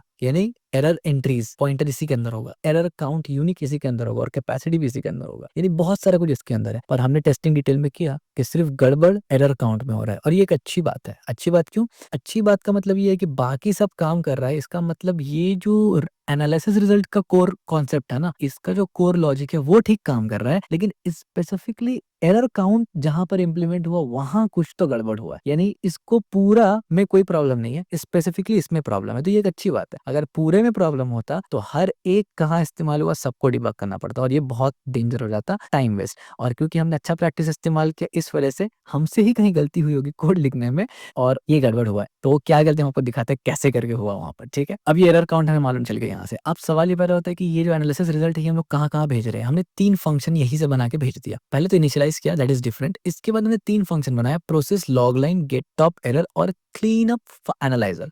सबसे पहले हम लोग कहाँ भेज रहे हैं, प्रोसेस लॉग लाइन। ये एक फंक्शन में हम लोग भेज रहे हैं क्या, रिजल्ट भी भेज रहे हैं और लॉग एंट्रीज भी भेज रहे हैं। लॉग एंट्रीज से हमें कोई लेना देना नहीं है, यानी लॉग एंट्रीज से हमें फिलहाल कोई लेना देना नहीं है, हमें लेना देना किससे है, रिजल्ट से है। सबसे पहले मैं इस पे क्लिक कंट्रोल दबा के ऐसे प्रेस करूंगा तो एनालाइजर वाला फाइल हमारा खुल गया। तो एनालाइजर फाइल में एज यू कैन सी यहाँ से स्टार्ट होता है। हमने यहाँ प्रोसेस लॉग लाइन बनाया, पहले हमने इसको चेक किया कि यहाँ पर क्या गड़बड़ है। तो यहाँ हमें कोई गड़बड़ नहीं दिखा, सब कुछ बढ़िया है, एज यू कैन सी सब कुछ ठीक है, कोई भी प्रॉब्लम नहीं है, ठीक है। फिर हम लोग दोबारा से कहाँ चले गए, अब ये रिपोर्ट फाइल को बंद कर देते, क्योंकि हम लोग समझ गए ना कि ओरिजिन कहाँ हुआ, गेट टॉप एरर। हालांकि गेट टॉप एरर में कोई प्रॉब्लम है नहीं, क्योंकि गेट टॉप एरर तो टॉप एरर से रिलेटेड है ना, वो समरी से रिलेटेड है ही नहीं, लेकिन फिर भी हम लोग इसको एनालाइज करेंगे। हम लोग गेट टॉप एरर में गए यहाँ से और इसको चेक किया कि भाई यहाँ सब ठीक है, यहाँ भी रिजल्ट आ रहा है। हमें ये देखना काउंट इस्तेमाल कहाँ हुआ। देखिए ना, अब तक एरर काउंट यूज नहीं हुआ कहीं भी, यहाँ पर कहीं भी एरर काउंट यूज नहीं हुआ। यहाँ पर जो एरर काउंट यूज हुआ, यहाँ पर सिर्फ प्लस प्लस हुआ है, और यहाँ पर भी प्लस प्लस हुआ है, यहाँ पर भी प्लस प्लस हुआ है। तो गड़बड़ यहाँ नहीं। अगर गड़बड़ यहाँ होता, इसमें भी गड़बड़ होना चाहिए था और इसमें भी होना चाहिए था, क्योंकि सबका लॉजिक सेम है। अगर एरर का पॉइंट प्रॉब्लम इसके वजह से था ना, तो वार्निंग और इन्फॉर्मेशन भी प्रॉब्लमेटिक होना चाहिए, क्योंकि तीनों का इंप्लीमेंटेशन बिल्कुल सेम है, ठीक है। उसके बाद हम लोग यहाँ पर गेट टॉप एरर में आते हैं। गेट टॉप एरर में कोई भी एरर काउंट इस्तेमाल हुआ ही नहीं है, और ये एक अलग लॉजिक है बिल्कुल, ठीक है। इसके बाद हम लोग यहाँ पर ऐड एरर लॉजिक, जो हमारा हेल्पर फंक्शन था, वो हमने यहाँ पर कॉल किया। इसके अंदर जाते हैं, यानी जो ऊपर है इसको भी चेक करते हैं कि यहाँ पर भी क्योंकि रिजल्ट है तो क्या एरर काउंट इस्तेमाल हुआ है। तो हमने चेक किया यहाँ पर इसका लॉजिक क्या है, एरर काउंट यूनिक इस्तेमाल हुआ यहाँ पर, लेकिन एरर काउंट हमें यहाँ पर कहीं भी नजर नहीं आ रहा है। एक बार एरर काउंट इस्तेमाल हुआ सिर्फ यहाँ पर, लेकिन यहाँ पर गड़बड़ हो ही नहीं सकता, क्योंकि अगर यहाँ गड़बड़ होगा तो बाकी लॉजिक पे भी गड़बड़ होगा, और बाकी लॉजिक हमने चेक कर लिया है कि वो ठीक है, तो इसका मतलब यहाँ तो गड़बड़ नहीं है, ठीक है। दोबारा से एनालाइजर फाइल में जाएंगे। अब यहाँ पर लिखा है क्या, क्लीनअप। अब क्लीनअप में जब जाएंगे तो क्लीनअप तो बहुत सिंपल सा है। अब आप देखिए, क्लीनअप में अगर आप जाएंगे तो क्लीनअप में सिर्फ इतना ही सा है, ठीक है। तो सवाल ये पैदा होता है कि यार फिर प्रॉब्लम कहाँ है। तो ये पहले मैं इस तरीके से मैंने किया और मुझे कुछ समझ में नहीं आया, यार प्रॉब्लम कहाँ है, दिखाई नहीं दिया मुझे। तो फिर मैंने क्या किया, सेकंड अप्रोच इस्तेमाल किया। क्लियर इतना है कि एरर एंड एरर मतलब एरर काउंट से रिलेटेड ही प्रॉब्लम है, ठीक है, इसी से प्रॉब्लम है। तो मैंने इसको इस तरीके से कंट्रोल F किया। तो यहाँ पर इसको ऐसे करते हैं, तो यहाँ पर ये, बल्कि इसको ऐसे रखते हैं, यहाँ पर ये 12 जगह इस्तेमाल हुआ, लेकिन गौर से अगर देखेंगे तो सिर्फ एक जगह ही एरर एंट्री इस्तेमाल हुआ, एरर काउंट इस्तेमाल हुआ, बाकी जगह एरर यूनिक इस्तेमाल हुआ है, ठीक है। ये 1 जगह, ये 2 जगह, ये 3 जगह, ये 4 जगह, ये 5, ये 6, और एक जगह सिर्फ यहाँ पर काउंट इस्तेमाल हुआ, बाकी जगह यूनिक इस्तेमाल हुआ। और फिर इसी तरीके से मैंने तमाम फाइल्स में देखा। उसके बाद जब मैं यहाँ पर आया, ऊपर की तरफ एज़ यू कैन सी इसमें, तब मैंने ये एक चीज़ गौर किया कि जब मैंने इनिशियलाइज़ किया यहाँ पर, तो बेसिकली हम लोग क्या कर रहे हैं कि ये इनिशियलाइज़ कर रहे हैं, यानी ये तमाम चीज़ों को हम लोग इनिशियलाइज़ कर रहे हैं, राइट? इनिशियलाइज़। यहाँ पर भी हम लोग वही काम कर रहे हैं, as you can see initialise किया और हमने फर्स्ट टाइम यहाँ पर मेमोरी एलोकेट किया basically. Memory allocation first time यहाँ हो रहा है। क्या एलोकेशन हो रहा है? एनालिसिस के अंदर हमने रिजल्ट डाला, एग्जैक्टली यही काम, इसका इंस्टेंस बनाने वाला। यहाँ हमने इंस्टेंस बनाया, मैलॉक करके यहाँ पर मेमोरी में जगह बनाया, हीप मेमोरी में, एंड देन हमने यहाँ पर इसको चेक किया। अब इस चेक करने के बाद एक चीज मेरे नजर में पड़ा और मैंने बोला भाई सब कुछ तो ठीक था, यहाँ पढ़ लेता तो इतना प्रॉब्लम ही नहीं होता। हुआ सिंपल सा ये है कि यहाँ पर हमने एनालाइज किया सब कुछ बढ़िया, यहाँ पर एरर काउंट भी एनालाइज किया है, यानी इनिशियलाइज किया है, जबकि यहाँ पर हमने एरर काउंट को तो लिखा ही नहीं है। तो बेसिकली हुआ ये कि एरर काउंट के लिए कोई जगह बनाई नहीं मेमोरी में, और क्योंकि एरर काउंट के लिए कोई जगह मेमोरी में है ही नहीं, इसलिए वो गार्बेज वैल्यू दिखा रहा था। तो बस यहाँ पर मुझे आके सिर्फ ये सजेशन भी खुद से दे दिया, एरर काउंट, ठीक है। कभी कभी कोपायलट सही सजेशन भी दे देता है, दिस इज द प्रूफ, ठीक है। इसको बंद कर देते हैं। तो यहाँ पर सिर्फ मुझे आके बस यही काम करना था, दैट्स इट। क्यों भाई? देखिए यहाँ पर है टोटल लाइन, इन्फो, वार्निंग और एरर काउंट। तीन काउंट आना चाहिए, इन्फो, वार्निंग और एरर। यहाँ पर आप देखिए info, warning, error. Info warning क्योंकि यहाँ पर दिया हुआ था, इसीलिए आउटपुट में हमें इसके रिलेटेड कोई दिक्कत ही नहीं आ रहा था, क्योंकि सिर्फ एरर मिसिंग था, इस वजह से हमें यह प्रॉब्लम आ रहा था। और इसी चीज का कंक्लूजन मैंने बहुत पहले निकाल लिया था कि भाई अगर यहाँ पर एक चीज में प्रॉब्लम है तो इसका मतलब बाकी का लॉजिक ठीक है, स्पेसिफिकली प्रॉब्लम यही है, ठीक है। तो इस तरीके से डिबग करते हैं अब, और तरीका बहुत सारा वैसे हो सकता है, डिपेंड्स ऑन आपका प्रोजेक्ट कितना कॉम्प्लेक्स है। ये उतना कॉम्प्लेक्स प्रोजेक्ट भी नहीं था, सिंपल सा प्रोजेक्ट था, इसलिए ज्यादा टाइम लगा नहीं। तो फाइनली सब कुछ करने के बाद दोबारा से मैं ये दोबारा सब कुछ करने वाला हूँ अब ठीक है। तो अब दोबारा से हम लोग क्या करेंगे, मेल नहीं करना है भाई, मेक करना है और क्लीन करना है। दोबारा सब कुछ साफ सफाई कर दिया, ऑब्जेक्ट फाइल गायब हो चुका है। अब दोबारा से मेक करेंगे बिल्ड करने के लिए, and I hope yes perfect successfully पूरा बिल्ड हो चुका हमारे पास। एंड देन मैं यहाँ पर इसको क्लीन करूंगा, और इस बार मैं क्या करूंगा, पुश करने से पहले ऑफ कोर्स चेक करूंगा एक बार कि काम कर रहा है कि नहीं। तो अब यहाँ पर हम लोग क्या करेंगे, इस तरीके से लॉग एनालाइजर, ठीक है, एनालाइजर EXE आ गया यहाँ पर, और लॉग्स एंड देन सैंपल। और अब जैसे मैंने इसको क्लिक किया तो एज यू कैन सी अब यहाँ पर एक बार और चेक भी करेंगे ना प्रॉपर तरीके से कि भाई सब कुछ ठीक है कि नहीं। अब यहाँ पर हमारे पास सैंपल लॉग्स है, ठीक है। मैं क्या करता हूँ, मैं इसको इस तरीके से साइड बाय साइड खोल लेता हूँ, ठीक है, ताकि हम लोग एनालाइज कर सके इजिली, ठीक है। अब आप देखिए यहाँ पर बता रहा है कि 31 लाइन प्रोसेस हुआ है टोटल, यानी हमारे टूल को आइडेंटिफाई करके मिला है कि इस लॉग के अंदर टोटल लाइन 31 है। तो लाइनिंग का जो प्रोसेस और जो लॉजिक था वो सक्सेसफुली काम कर रहा है, और हमारे पास प्रूफ सामने है, ठीक है। दूसरा, इसको थोड़ा और चेंज करके मैं भी दिखाऊंगा मैं आपको। दूसरा, टोटल लाइन 31 बिल्कुल सही, इन्फॉर्मेशन 19 है, जो कि पहले भी हमने गिना था 19 था, ठीक है। वार्निंग 5 है, हमें पता है। एरर इस बार 7 है, एरर 7 है, और ये 5 बार और ये 2 बार। तो आप यहीं से सिंपल मैथ्स कर सकते हैं कि 5 और 2 7, टोटल 7 है, और यूनिक यहाँ से आइडेंटिफाई हो गया, एकदम सिंपल। और बाकी में ऑकरेंस 0, ऑकरेंस 0 का मतलब भाई पूरा का पूरा लॉग में सिर्फ 2 ही यूनिक टाइप का है ना आपके पास एरर्स, तो इसलिए बाकी ऑकरेंस 0, या ऑकरेंस 0 के इम्प्लीमेंटेशन में हमने किया था, ठीक है। तो सब कुछ बढ़िया चल रहा है। अब हम लोग अलग अलग डायरेक्टिव्स, नॉट डायरेक्टिव्स, फ्लैग्स इस्तेमाल करते हैं। ये हो गया हमारा। अब यहाँ पर फ्लैग इस्तेमाल करेंगे, और इससे पहले मैं एक बार हेल्प लिख लेता हूँ यहाँ पर, ताकि इजीली आप वहां से देख के करेंगे, ठीक है। तो अब हेल्प को यहाँ से हटा देते हैं। ये अब यहाँ से हम लोग सबसे पहले क्या करते हैं ना, लॉग एरर ओनली करके देखते हैं। तो एरर्स ओनली, तो ये भी बिल्कुल ठीक आना चाहिए। And as you can see, आप देखिए जब एरर ओनली हमने किया तो यहाँ पर भी उसने बताया कि भाई ये आपका फाइल है जो हम लोग एनालाइज कर रहे हैं लॉग में, आप कंट्रोल C से अबॉर्ट कर सकते हैं। टोटल लाइन 31 है, और समरी इस बार क्या दिया, सिर्फ और सिर्फ एरर का बताया। टोटल एरर 7 है, जो कि ठीक है, और टॉप एरर में 2 ही यूनिक टाइप है, एक है डेटाबेस कनेक्शन और एक है टाइम रिक्वेस्ट टाइम आउट। और डेटाबेस कनेक्शन 5 बार हुआ है और ये 2 बार हुआ है, और ये क्योंकि 5 बार हुआ इसलिए नंबर 1 पे है। अगर कोई और एरर इससे ज्यादा आता वो नंबर 1 पे चले जाता, ठीक है। अब हम लोग इसको टेस्टिंग करके देखेंगे भी क्या वाकई जाता। तो चलिए हम लोग क्या करते हैं ना, ये टाइम आउट को बढ़ा देते हैं, ठीक है। ये मैंने 5-6 बार टाइम आउट को एक्स्ट्रा ऐड कर दिया, तो इससे हमें ये देखना है कि क्या ज्यादा लाइन रीड कर पाएगा, कि क्या कर पाएगा वो देखना है हमें, यानी ये टेस्टिंग है, ये छोटा टेस्टिंग है। तो अब दोबारा से क्या करेंगे, एरर ओनली में। तो अब देखिए जैसे ही एरर ओनली में गए तो लाइन बता रहा है अब 36 है आपके पास, जो कि बिल्कुल सही है। तो लाइन का लॉजिक काम कर रहा है। टोटल एरर 12 है, ये भी बिल्कुल ठीक है। और इस बार आप देखिए टाइम आउट वाइल रीडिंग, ये आ गया 7 पे, ये सॉरी 1 पे। क्यों? क्योंकि ये 7 बार हुआ है और ये 5 टाइम्स हुआ है, और 7 and 5 12 हो गया। तो इससे आपको समझ में आया कि आपका लॉजिक बिल्कुल ठीक है। देन हम लोग नेक्स्ट टाइम एक और चीज करेंगे, ये सिंपल वाला विदाउट किसी चीज का। अब आप देखिए यहाँ पर भी लाइन नंबर 36 बता रहा है कि इतना लाइन प्रोसेस हुआ है, जो कि बिल्कुल ठीक है, ये दोनों में बिल्कुल चेंजेस नहीं आया एज यू कैन सी, क्योंकि हमने उसको छेड़ा भी नहीं था। और यहाँ पर एग्जैक्ट सेम चीज, ठीक हो गया, कोई भी दिक्कत नहीं है, बढ़िया। अब क्या बाकी है और जरा देख लेते हैं इसमें चेक करने का, फिर हम लोग और भी कुछ देखेंगे इंपॉर्टेंट चीज जो कि रियल पावर बताएगा हम लोगों को। हेल्प मैसेज देख लिया हमने, show top most frequent error, चलिए ठीक है, show top most frequent error को अगर देख ले, hyphen hyphen top hyphen ERROR errors और 1, लेट्स से मुझे 1 नंबर का एरर देखना है खाली टॉप में, तो लॉग्स और सैंपल। तो आप देखिए जैसे ही मैंने 1 लिखा यहाँ पर, तो सिर्फ नंबर 1 एरर ही मुझे दिखा, बाकी दिखा ही नहीं। अगर मैं यहाँ पर 2 लिख देता कि मुझे टॉप 2 एरर दिखाओ भाई और मत दिखाओ, तो आप देखिए मुझे ये दोनों एरर मिलता। अगर मैं बोलता टॉप 3 दिखाओ, तो नो ऑकरेंस मुझे एक बार दिख जाता। क्यों? क्योंकि भाई 2 के बाद तीसरा तो एरर है नहीं। तो ये भी लॉजिक परफेक्ट काम कर रहा है हमारा। इसके बाद हम लोग एक और लॉजिक लगाते हैं, ठीक है। इसके बाद हम लोग क्या करते हैं, वर्जन चेक करते हैं, हाइफन हाइफन वर्जन। अब देखिए वर्जन भी परफेक्ट बता रहा है। तो हमने कंप्लीट टेस्ट किया और हम इस रिजल्ट पे आए कि भाई ये काम कर रहा है, प्रॉपर तरीके से काम कर रहा है। अब क्योंकि ये बिल्ड हो चुका है, काम कर रहा है, और एक बार और हेल्प फाइल में जाके देखते कुछ छूटा तो नहीं है। अगर छूट गया तो उसको भी टेस्टिंग करेंगे पुश करने से पहले।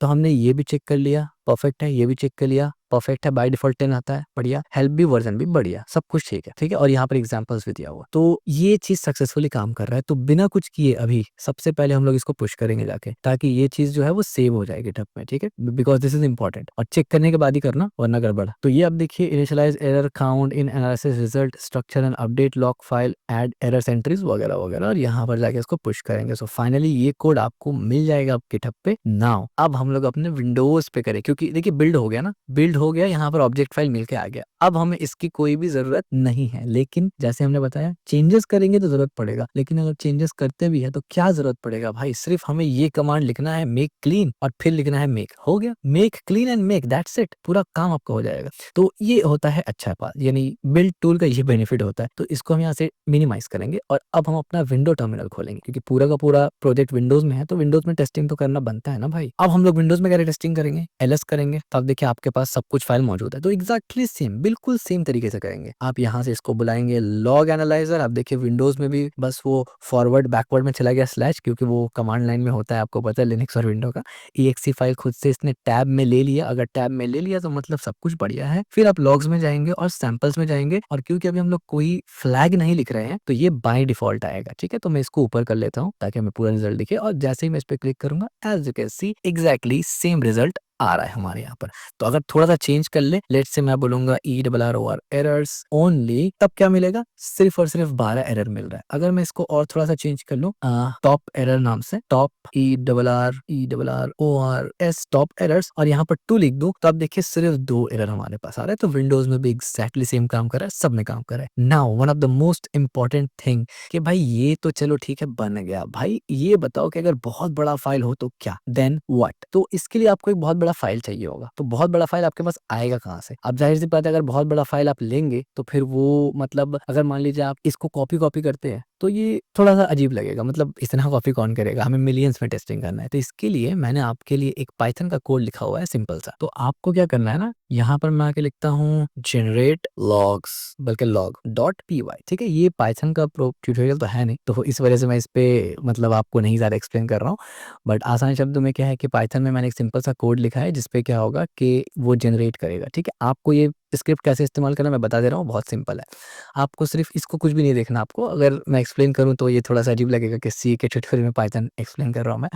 आपको बस आके यहाँ पर नंबर चेंज करना है। अभी ये 1 मिलियन लॉग लाइन प्रिंट करेगा, 10 लाख लाइन बना देगा। यानी जैसे आप इस स्क्रिप्ट को चलाएंगे, इसी डायरेक्टरी के अंदर सैंपल के बाहर आपका 10 लाख लाइन बना देगा। ये आपको बढ़ाना है, आप बढ़ा सकते हैं, ठीक है। तो हम लोग फर्स्ट 10 लाख लाइन के ऊपर टेस्टिंग करेंगे, और यहाँ पर कुछ इन्फॉर्मेशन मैसेज हमने ऑलरेडी लिखा हुआ है, ये कुछ इन्फॉर्मेशन रहेगा, ये कुछ एरर रहेगा। टॉप 10 देखने के लिए मैंने 10 लिखा हुआ, ठीक है। रियल वर्ल्ड में इससे हजारों करोड़ों रहेगा, आपको क्या मतलब है, वो खुद से आएगा, ठीक है। तो अब हम लोग क्या करेंगे, यहाँ पर सिंपली इसको रन करेंगे। हम लोग क्या करेंगे, एलएस करके देखते हैं, बढ़िया, एलएस करके देख लिया हमने। तो मैं एक काम करता हूँ, मैं सीडी करके लॉग्स फोल्डर में चला जाता हूँ, ठीक है, ताकि मैं इजिली पाइथन, और अगर आप मैक में है तो पाइथन 3 करेंगे, और जनरेट पीवाई। जैसे मैं इसको करता हूँ, 1 second, 2 second, 3 second, 4 second, 5 second, 5 second में इसने 1 मिलियन लाइन बना दिया, ठीक है, सिर्फ 5 सेकंड में 1 मिलियन लाइन बना दिया।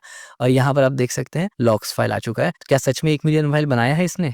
तो ज़रा देख लेते हैं। इसको सीडी बैक करते हैं ताकि हम दोबारा से मेन फाइल में आ जाए अपना करंट डायरेक्टरी में। और यहाँ पर लेफ्ट साइड में लाइन्स दिख रहा है आपको, मैं इसको नीचे करता हूँ खींच के। तो भाई साहब आप खुद गिन लीजिए 1, 10, 100,000, 10,000, लाख, 10 लाख, ठीक है। तो ये पूरा 1 मिलियन लॉग्स हमारा जनरेट हो गया रैंडमली, ठीक है। अब हमें क्या करना है? यस, आपने बिल्कुल सही सोचा है भाई, इतना लॉग एनालाइजर बनाए हैं तो रियल वर्ल्ड का इसको प्रेशर तो देना पड़ेगा ना कि रियल वर्ल्ड में, क्योंकि मिलियंस में ही लॉग्स होते हैं, तो क्या ऐसा तो नहीं है कि उसमें वो क्रैश कर जाए?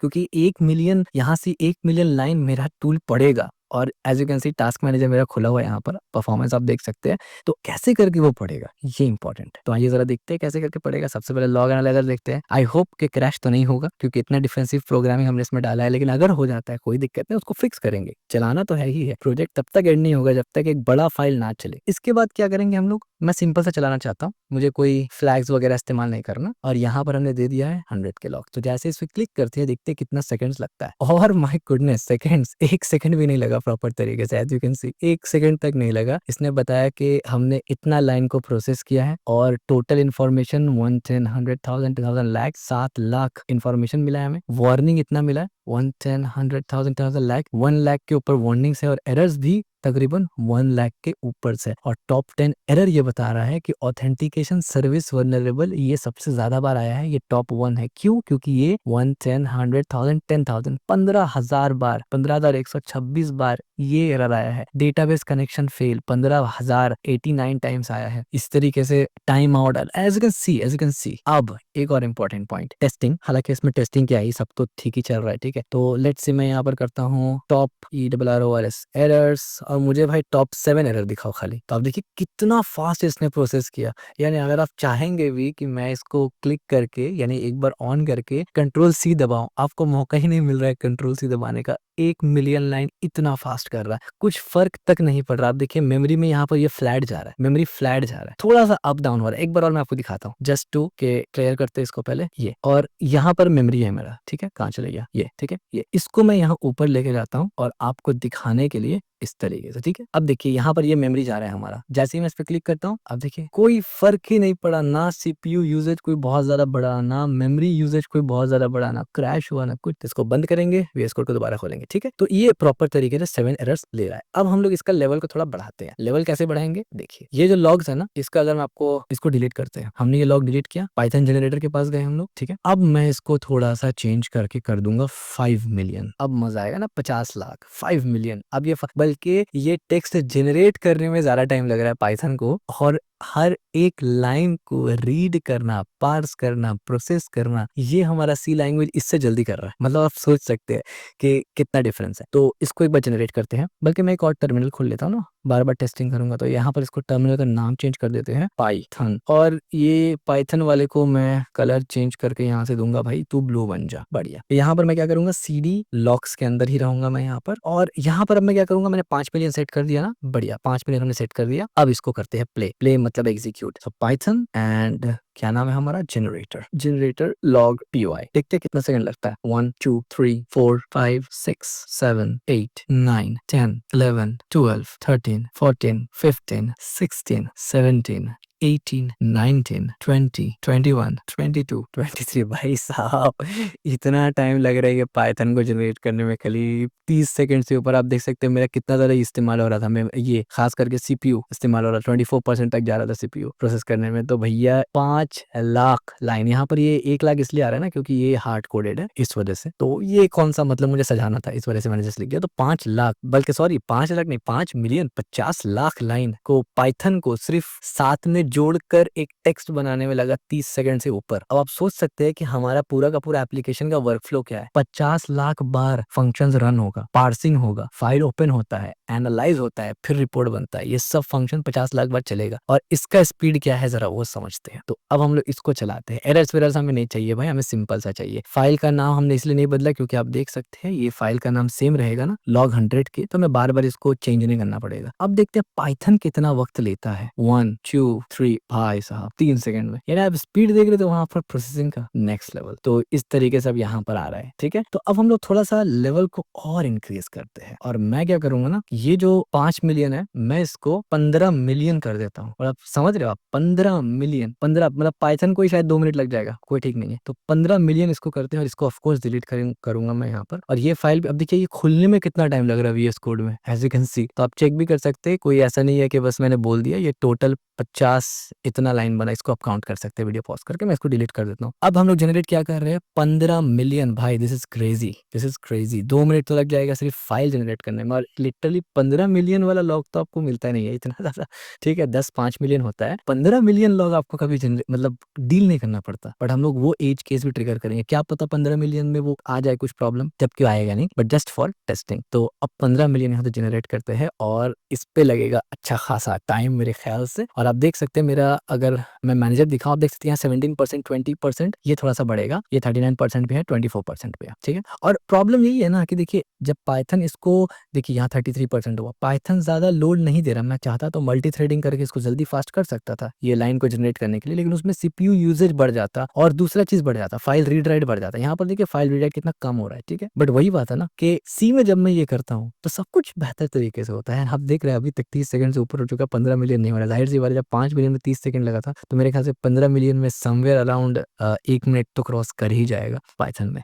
और यही चीज हम लोग सी में करेंगे और देखेंगे स्पीड क्या रहता है उसका। तो जब तक ये होता है तो मैं थोड़ा वेट कर लेता हूँ। तो भाई 62% तक मेरा सीपीयू यूजेज जा रहा था, एज यू कैन सी, इतना तक जा रहा था। और मेरा मेमोरी यूजेज भी अब बढ़ चुका था काइंड ऑफ। अब देखिए रीड राइट स्पीड भी बढ़ गया, और अब तक, और देखिए ओके, मेरा एनवीडिया भी काम में आ रहा है। बेसिकली नॉट एनवीडिया डायरेक्ट काम में आ रहा है, वो काम में नहीं आ रहा उतना, बट शेयर्ड मेमोरी ज्यादा काम में आ रहा है, इस्तेमाल ले रहा है। अब देखिए ये बढ़ गया मेरा, यहाँ पर यूसेज बढ़ गया, यहाँ पर 27 हो गया। ठीक है, अब तक चल रहा है मेरे ख्याल से एक मिनट के ऊपर पहुंच चुका है ये, और अब तक चल रहा है, मतलब काफी टाइम दे रहा है। और 15 million it's matters bro, 15 million बहुत होता है। ठीक है, 1 मिलियन का मतलब होता है 10 लाख, तो आप 15 मिलियन सोच लीजिए कितना होता है। तो अभी हम लोग टेस्ट करने वाले अपने एनालाइजर के ऊपर कि उस पर कितना टाइम लेता है। मेरे ख्याल से अगर 10 सेकंड में भी हो जाता है ना, तो ये बहुत है। जो मतलब जिसमें पाइथन में जो चीज लग रहा है 2 मिनट, बल्कि अब तक नहीं हुआ, लिटरली अब देखिए अब तक नहीं हुआ, अब तक नहीं हुआ। आप यहाँ पर मिनट्स भी देख सकते हैं, जब मैंने स्टार्ट किया था उस वक्त क्या मिनट था मैं भूल गया, अभी कितना मिनट है, 2 मिनट मेरे ख्याल से हो गया होगा, और अब तक ये चल ही रहा है। तो वेट करते हैं कभी खत्म होता है, देखते हैं। और आप देख सकते हैं, ओ माय गॉड, मुझे लगता है मेरा मेमोरी क्रैश ना हो जाए। हाँ बच गया। अब देखिए, अब देख सकते हैं मेरा मेमोरी कितना रीच तक चला गया था।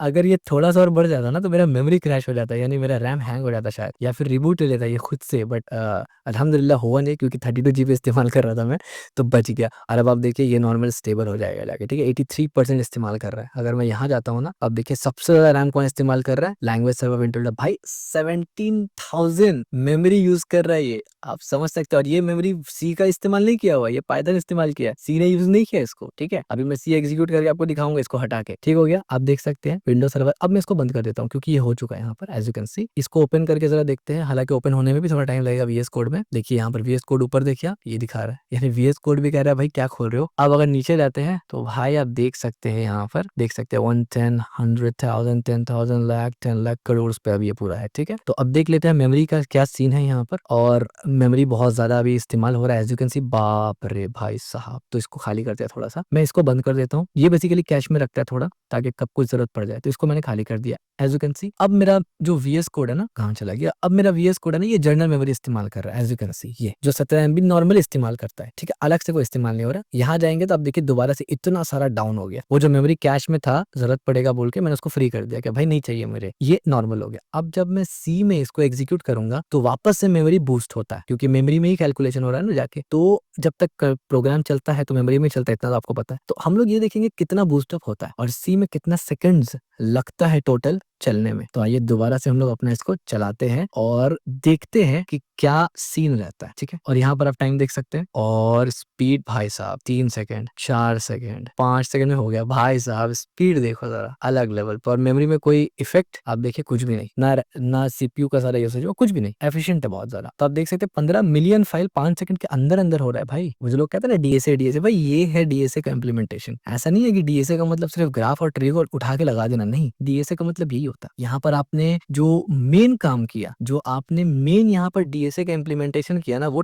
टाइम कॉम्प्लेक्सिटी में नहीं किया। आपको लग रहा है कि टाइम कॉम्प्लेक्सिटी बहुत फास्ट है, नहीं, वो आपने स्पेस कॉम्प्लेक्सिटी में किया। Time complexity order of N है, क्यों भाई, सबको एक एक बार करके कर रहा है ना प्रोसेस। बेसिकली 5 सेकंड में इसने 15 मिलियन लाइन को प्रोसेस किया, 15 मिलियन टाइम लूप चलाया पूरा। तो ये तो ऑर्डर ऑफ एन है, लेकिन जो स्पेस कॉम्प्लेक्सिटी है ना वो कांस्टेंट था, वो नहीं बढ़ा। इनपुट जैसे-जैसे आपने डीएसए का सुना होगा ना, इनपुट ग्रोज तो अब जो साइज है वो भी ग्रो होता है। तो ये ऑर्डर ऑफ एन चले आता है। हमारा साइज ग्रो नहीं हुआ। क्यों? भाई यहाँ पर हमने जो ये सब लगाया हुआ है ना, ये ऑलरेडी हमने डिस्कस किया हुआ है। यहाँ पर से ये सब जो बफर साइज और आगे में हमने एक और जगह साइज लगाया, चंक या स्ट्रीमिंग आर्किटेक्चर जो हम लोग फॉलो कर रहे थे, इसके वजह से ये काम नहीं हो रहा है। सो इसका आउटपुट आपके सामने है एज यू कैन सी। और मैं जाहिर सी बात है अब इसको पुश नहीं करूंगा क्योंकि ये फाइल काफी बड़ा होगा। 15 मिलियन यार मैटर करता है, कितना साइज होगा जरा देखते हैं लॉग्स के अंदर। और भाई साहब फाइल का साइज जरा देखिए आप, फाइल का साइज 688 MB, 688 MB का ये फाइल पाइथन ने जनरेट किया, तब जाके 2-4 मिनट लगा है। तो इतना बड़ा लॉग फाइल कहाँ मिलेगा आपको यार? तो इतना बड़ा लॉग फाइल का जरूरत नहीं है। यानी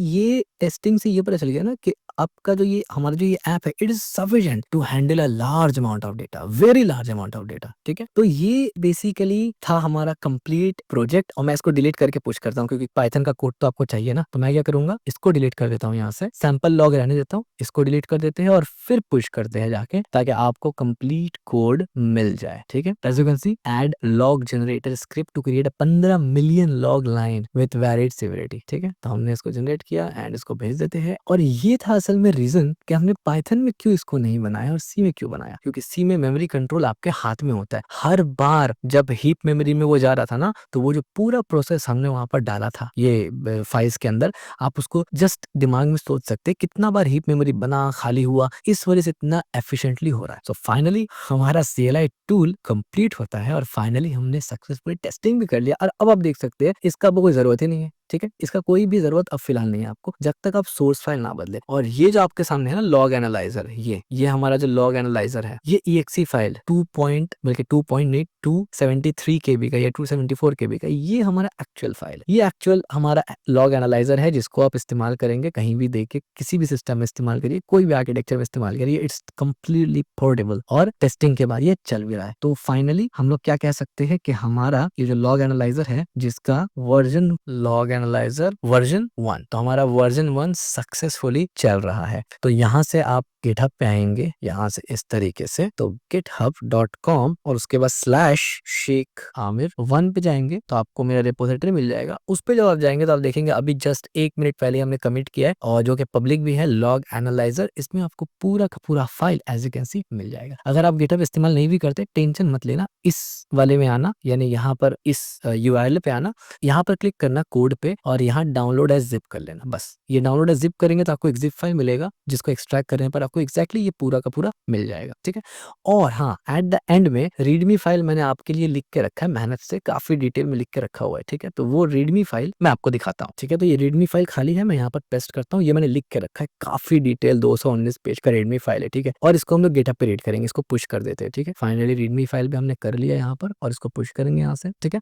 add readme file documentation for log analyser 1.1 detail feature usage and internal architecture, सब कुछ यहाँ पर हमने डिटेल में बताया हुआ है। तो आप रीडमी फाइल पढ़ के ये समझ सकते हैं कि हमारा पूरा का पूरा जो लॉग एनालाइजर है वो कर क्या रहा है बेसिकली। तो यहाँ से गिटहब पे चलेंगे हम लोग और लॉग एनालाइजर पे जाएंगे। मैंने अभी जस्ट कमिट मारा है, तो ये यहाँ पर कुछ YML का एरर बता रहा है, तो मैं इसको वापस से पुश कर देता हूँ। तो मैंने दोबारा से पुश कर दिया इसको and as you can see ये हमारा पूरा का पूरा इवन exe फाइल भी यहाँ पर मौजूद है। अगर आप चाहे तो डायरेक्ट इसको उठा के इस्तेमाल कर सकते हैं, यानी अगर आप इसको डायरेक्ट इस तरीके से उठाएंगे और इस्तेमाल करेंगे बिल्कुल चलेगा, क्योंकि इसमें सब कुछ फाइल ऑलरेडी मौजूद है। अगर आप चाहेंगे तो आप इसको ट्वीक कर सकते हैं, चेंज कर सकते हैं, आप यहाँ से फॉर्क करके ले सकते हैं और इसमें कुछ एडिशंस भी दे सकते हैं, यानी कंट्रीब्यूट कर सकते हैं इस पे। तो आप देख सकते हैं यहाँ पर 86% सी है और 13% पाइथन। ये 13% पाइथन यहीं से आ रहा है, वो लॉग के अंदर जो हमने बनाया। ओवरव्यू में अगर आप देखेंगे तो log analyser is a command line tool analysis for return in see that process large log file efficiently using streaming design. It reads log file line by line, exactly जैसे हमने इंप्लीमेंट किया, classify log levels, aggregates repeat error message and produce and concise summary report. एक बहुत ही important चीज आपको ध्यान रखना है कि हर अलग अलग कंपनी का लॉग फाइल्स का फॉर्मेट अलग होता है। ठीक है, फॉर एग्जाम्पल अगर मैं यहाँ पर दिखाऊं कि लॉग फाइल्स गिटहब, जस्ट आपको मैं 1-2 लॉग फाइल अगर दिखा पाऊं तो बेहतर रहेगा,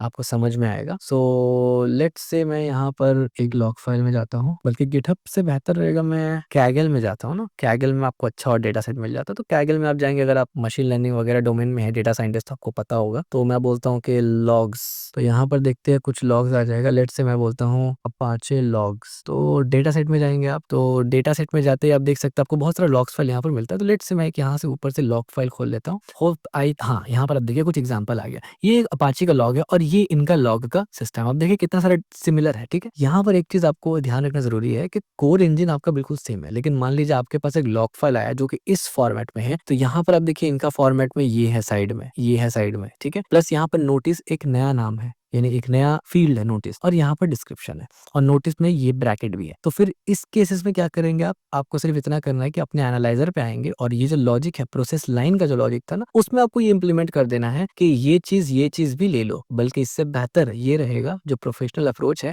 कि इस फाइल को आप पाइथन से कन्वर्ट कर ले, यानी इस फाइल में से ये सब जो भी चीज है उसको आप निकाल ले रिजेक्ट्स की मदद से, एंड देन ये पूरा का पूरा आप डायरेक्ट एनालाइजर में, यानी एनालॉग में, नॉट एनालॉग, एनालाइजर में डायरेक्ट डाल सकते हैं, ठीक है? तो क्योंकि हर कंपनी का ये नाम अलग हो सकता है। अब देखिए यहाँ नोटिस है, इन्फो की जगह नोटिस है, जाहिर सी बात है मेरा एनालाइजर तो इन्फो ढूंढ रहा है ना, तो इसको सिर्फ बदल देंगे तो कोई दिक्कत नहीं। अब ये जो चेंजेस का जरूरत पड़ता है हर प्रोडक्शन लेवल ऐप में पड़ता है, जब ये जरूरत पड़ेगा, इसीलिए तो हमने मॉड्यूलर प्रोग्रामिंग इस्तेमाल किया ना, कि जब जरूरत पड़े तो हमें ढूंढते ना रहना पड़े कि भाई कहाँ इंप्लीमेंट किया हुआ था ये, इसलिए तो ये बहुत ही इंपॉर्टेंट पॉइंट था। तो एक मैंने एग्जांपल दिखा दिया आपको, लॉग ऐसे ही होता है एज यू कैन सी, और ये डिस्क्रिप्शन है लॉग का, ठीक है? जैसे हम लोग दिखा रहे थे कि डेटाबेस कनेक्शन फेल्ड वगैरह वगैरह, और ये एरर्स और इस तरीके से, ठीक है? ये पूरा लॉग है। आप चाहे तो नेट में सर्च करके डिफरेंट डिफरेंट कंपनीज के लॉग्स को देख सकते हैं। This project is an intentionally build as a core engine that can later be reuse by a graphical interface without modifying the analysis logic. Yes, ये future के लिए मैंने किया है कि अगर किसी को सी प्रोग्रामिंग लैंग्वेज में सच में आगे जाना है, करियर बिल्ड करना और कुछ बनाना है ना, अच्छा चीज, यानी अगर कोई सीरियस है, तो मेरा ये पूरा का पूरा जो कोर इंजन है इसको आप इस्तेमाल कर सकते हैं और सिर्फ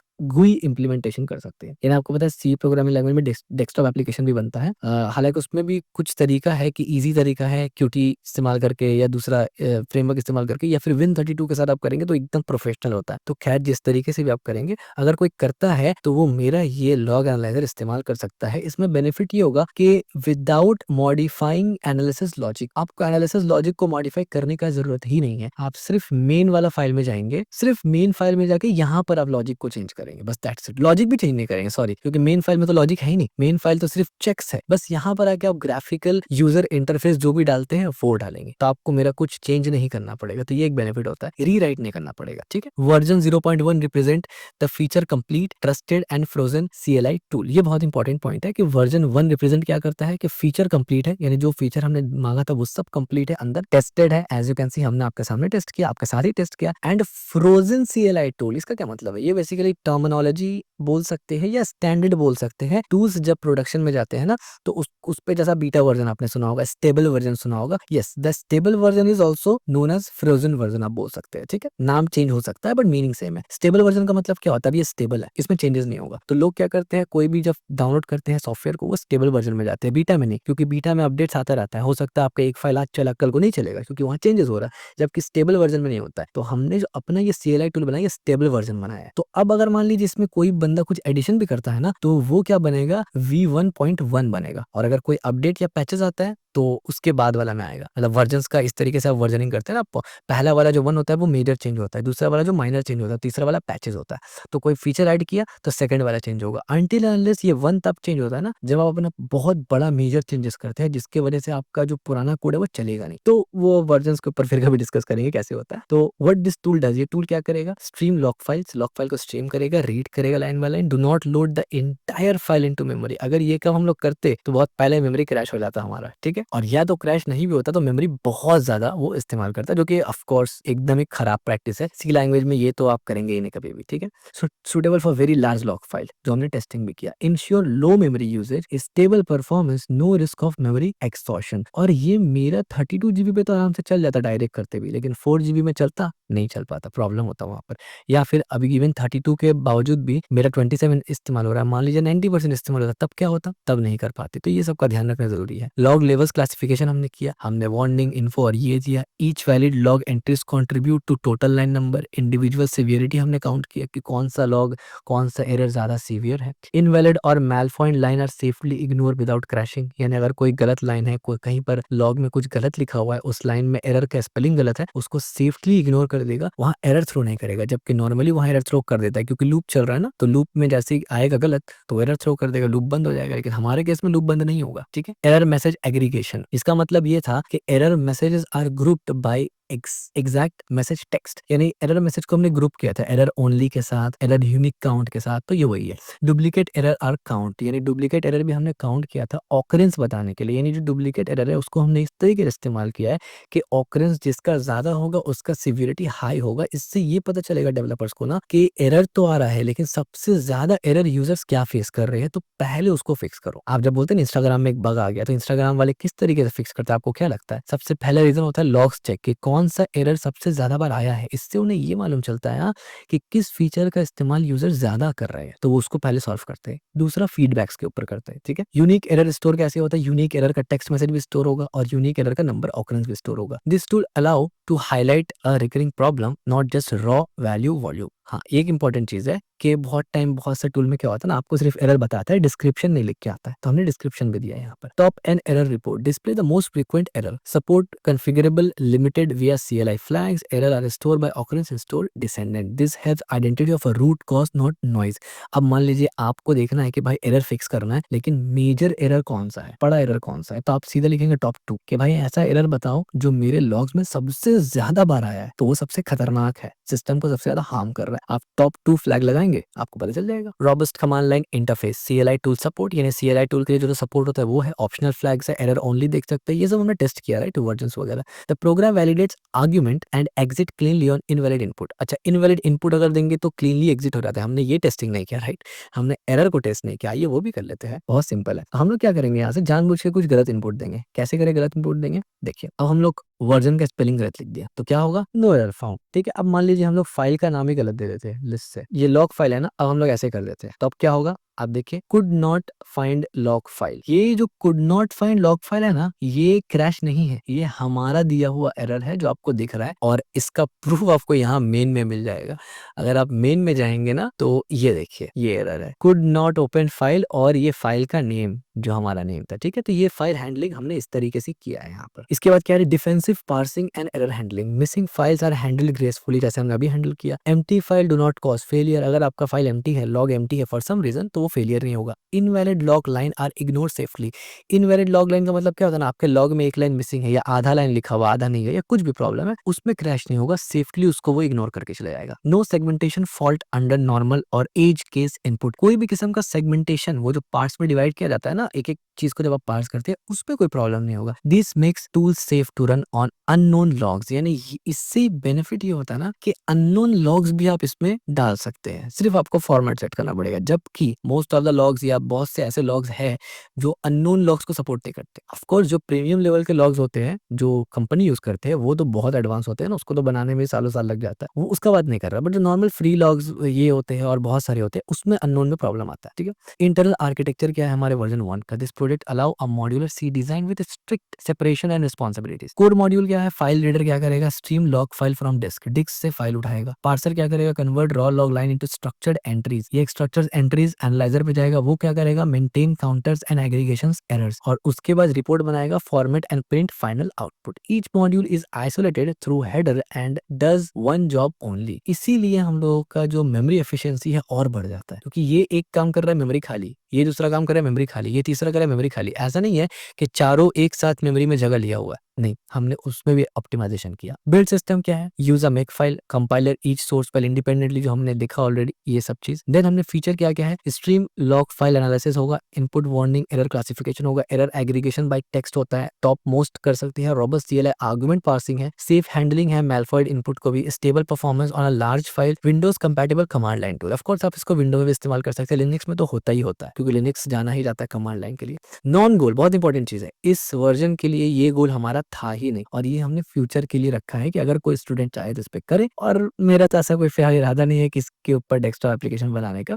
the following are intentionally excluded from this version, क्या क्या, no graphical user interface, GUI हमने इसका नहीं बनाया, ठीक है। GUI का मतलब जैसे डेस्कटॉप एप्लीकेशन होता है, जैसा VS कोड एक GUI है, ऐसे डेस्कटॉप एप्लीकेशन होगा, आप उस पे इंस्टॉल करके कर सकते हैं। नो जेसन और मशीन रीडेबल आउटपुट, ठीक है। नॉर्मल टर्मिनल में हमने आउटपुट किया है, जेसन में आउटपुट नहीं किया। जेसन में आउटपुट क्यों करते हैं, उसको फर्दर कोई और चीज में एनालिसिस करने के लिए किया जाता है। नो मल्टी थ्रेडिंग, हमने मल्टी थ्रेडिंग इसमें ऐड नहीं किया, कर सकते हैं आप। नो लॉग फाइल मॉडिफिकेशन और राइटिंग, लॉग फाइल को हमने कोई फाइल में लिखा नहीं है, यानी मॉडिफिकेशन नहीं किया, राइटिंग वगैरह नहीं किया। No real time log monitoring, real time में एक होता है लॉग मॉनिटर करते हैं, वो भी हमने नहीं डाला। This exclusion are deliberately to keep the core engine simple, stable and reusable. ये जो कोर लॉजिक है, यानी ये सब जो लॉजिक है, यानी ये सब जो फीचर है, इसको इंटेंशनली एक्सक्लूड किया गया है इस वर्जन से, ताकि वर्जन 1 सिंपल, स्टेबल और सेफ और रीयूजेबल हो। इसके बाद इसमें, क्योंकि ये सब जो फीचर है ना, ये इस पे ही बनेगा, इसी के ऊपर बनेगा, ठीक है।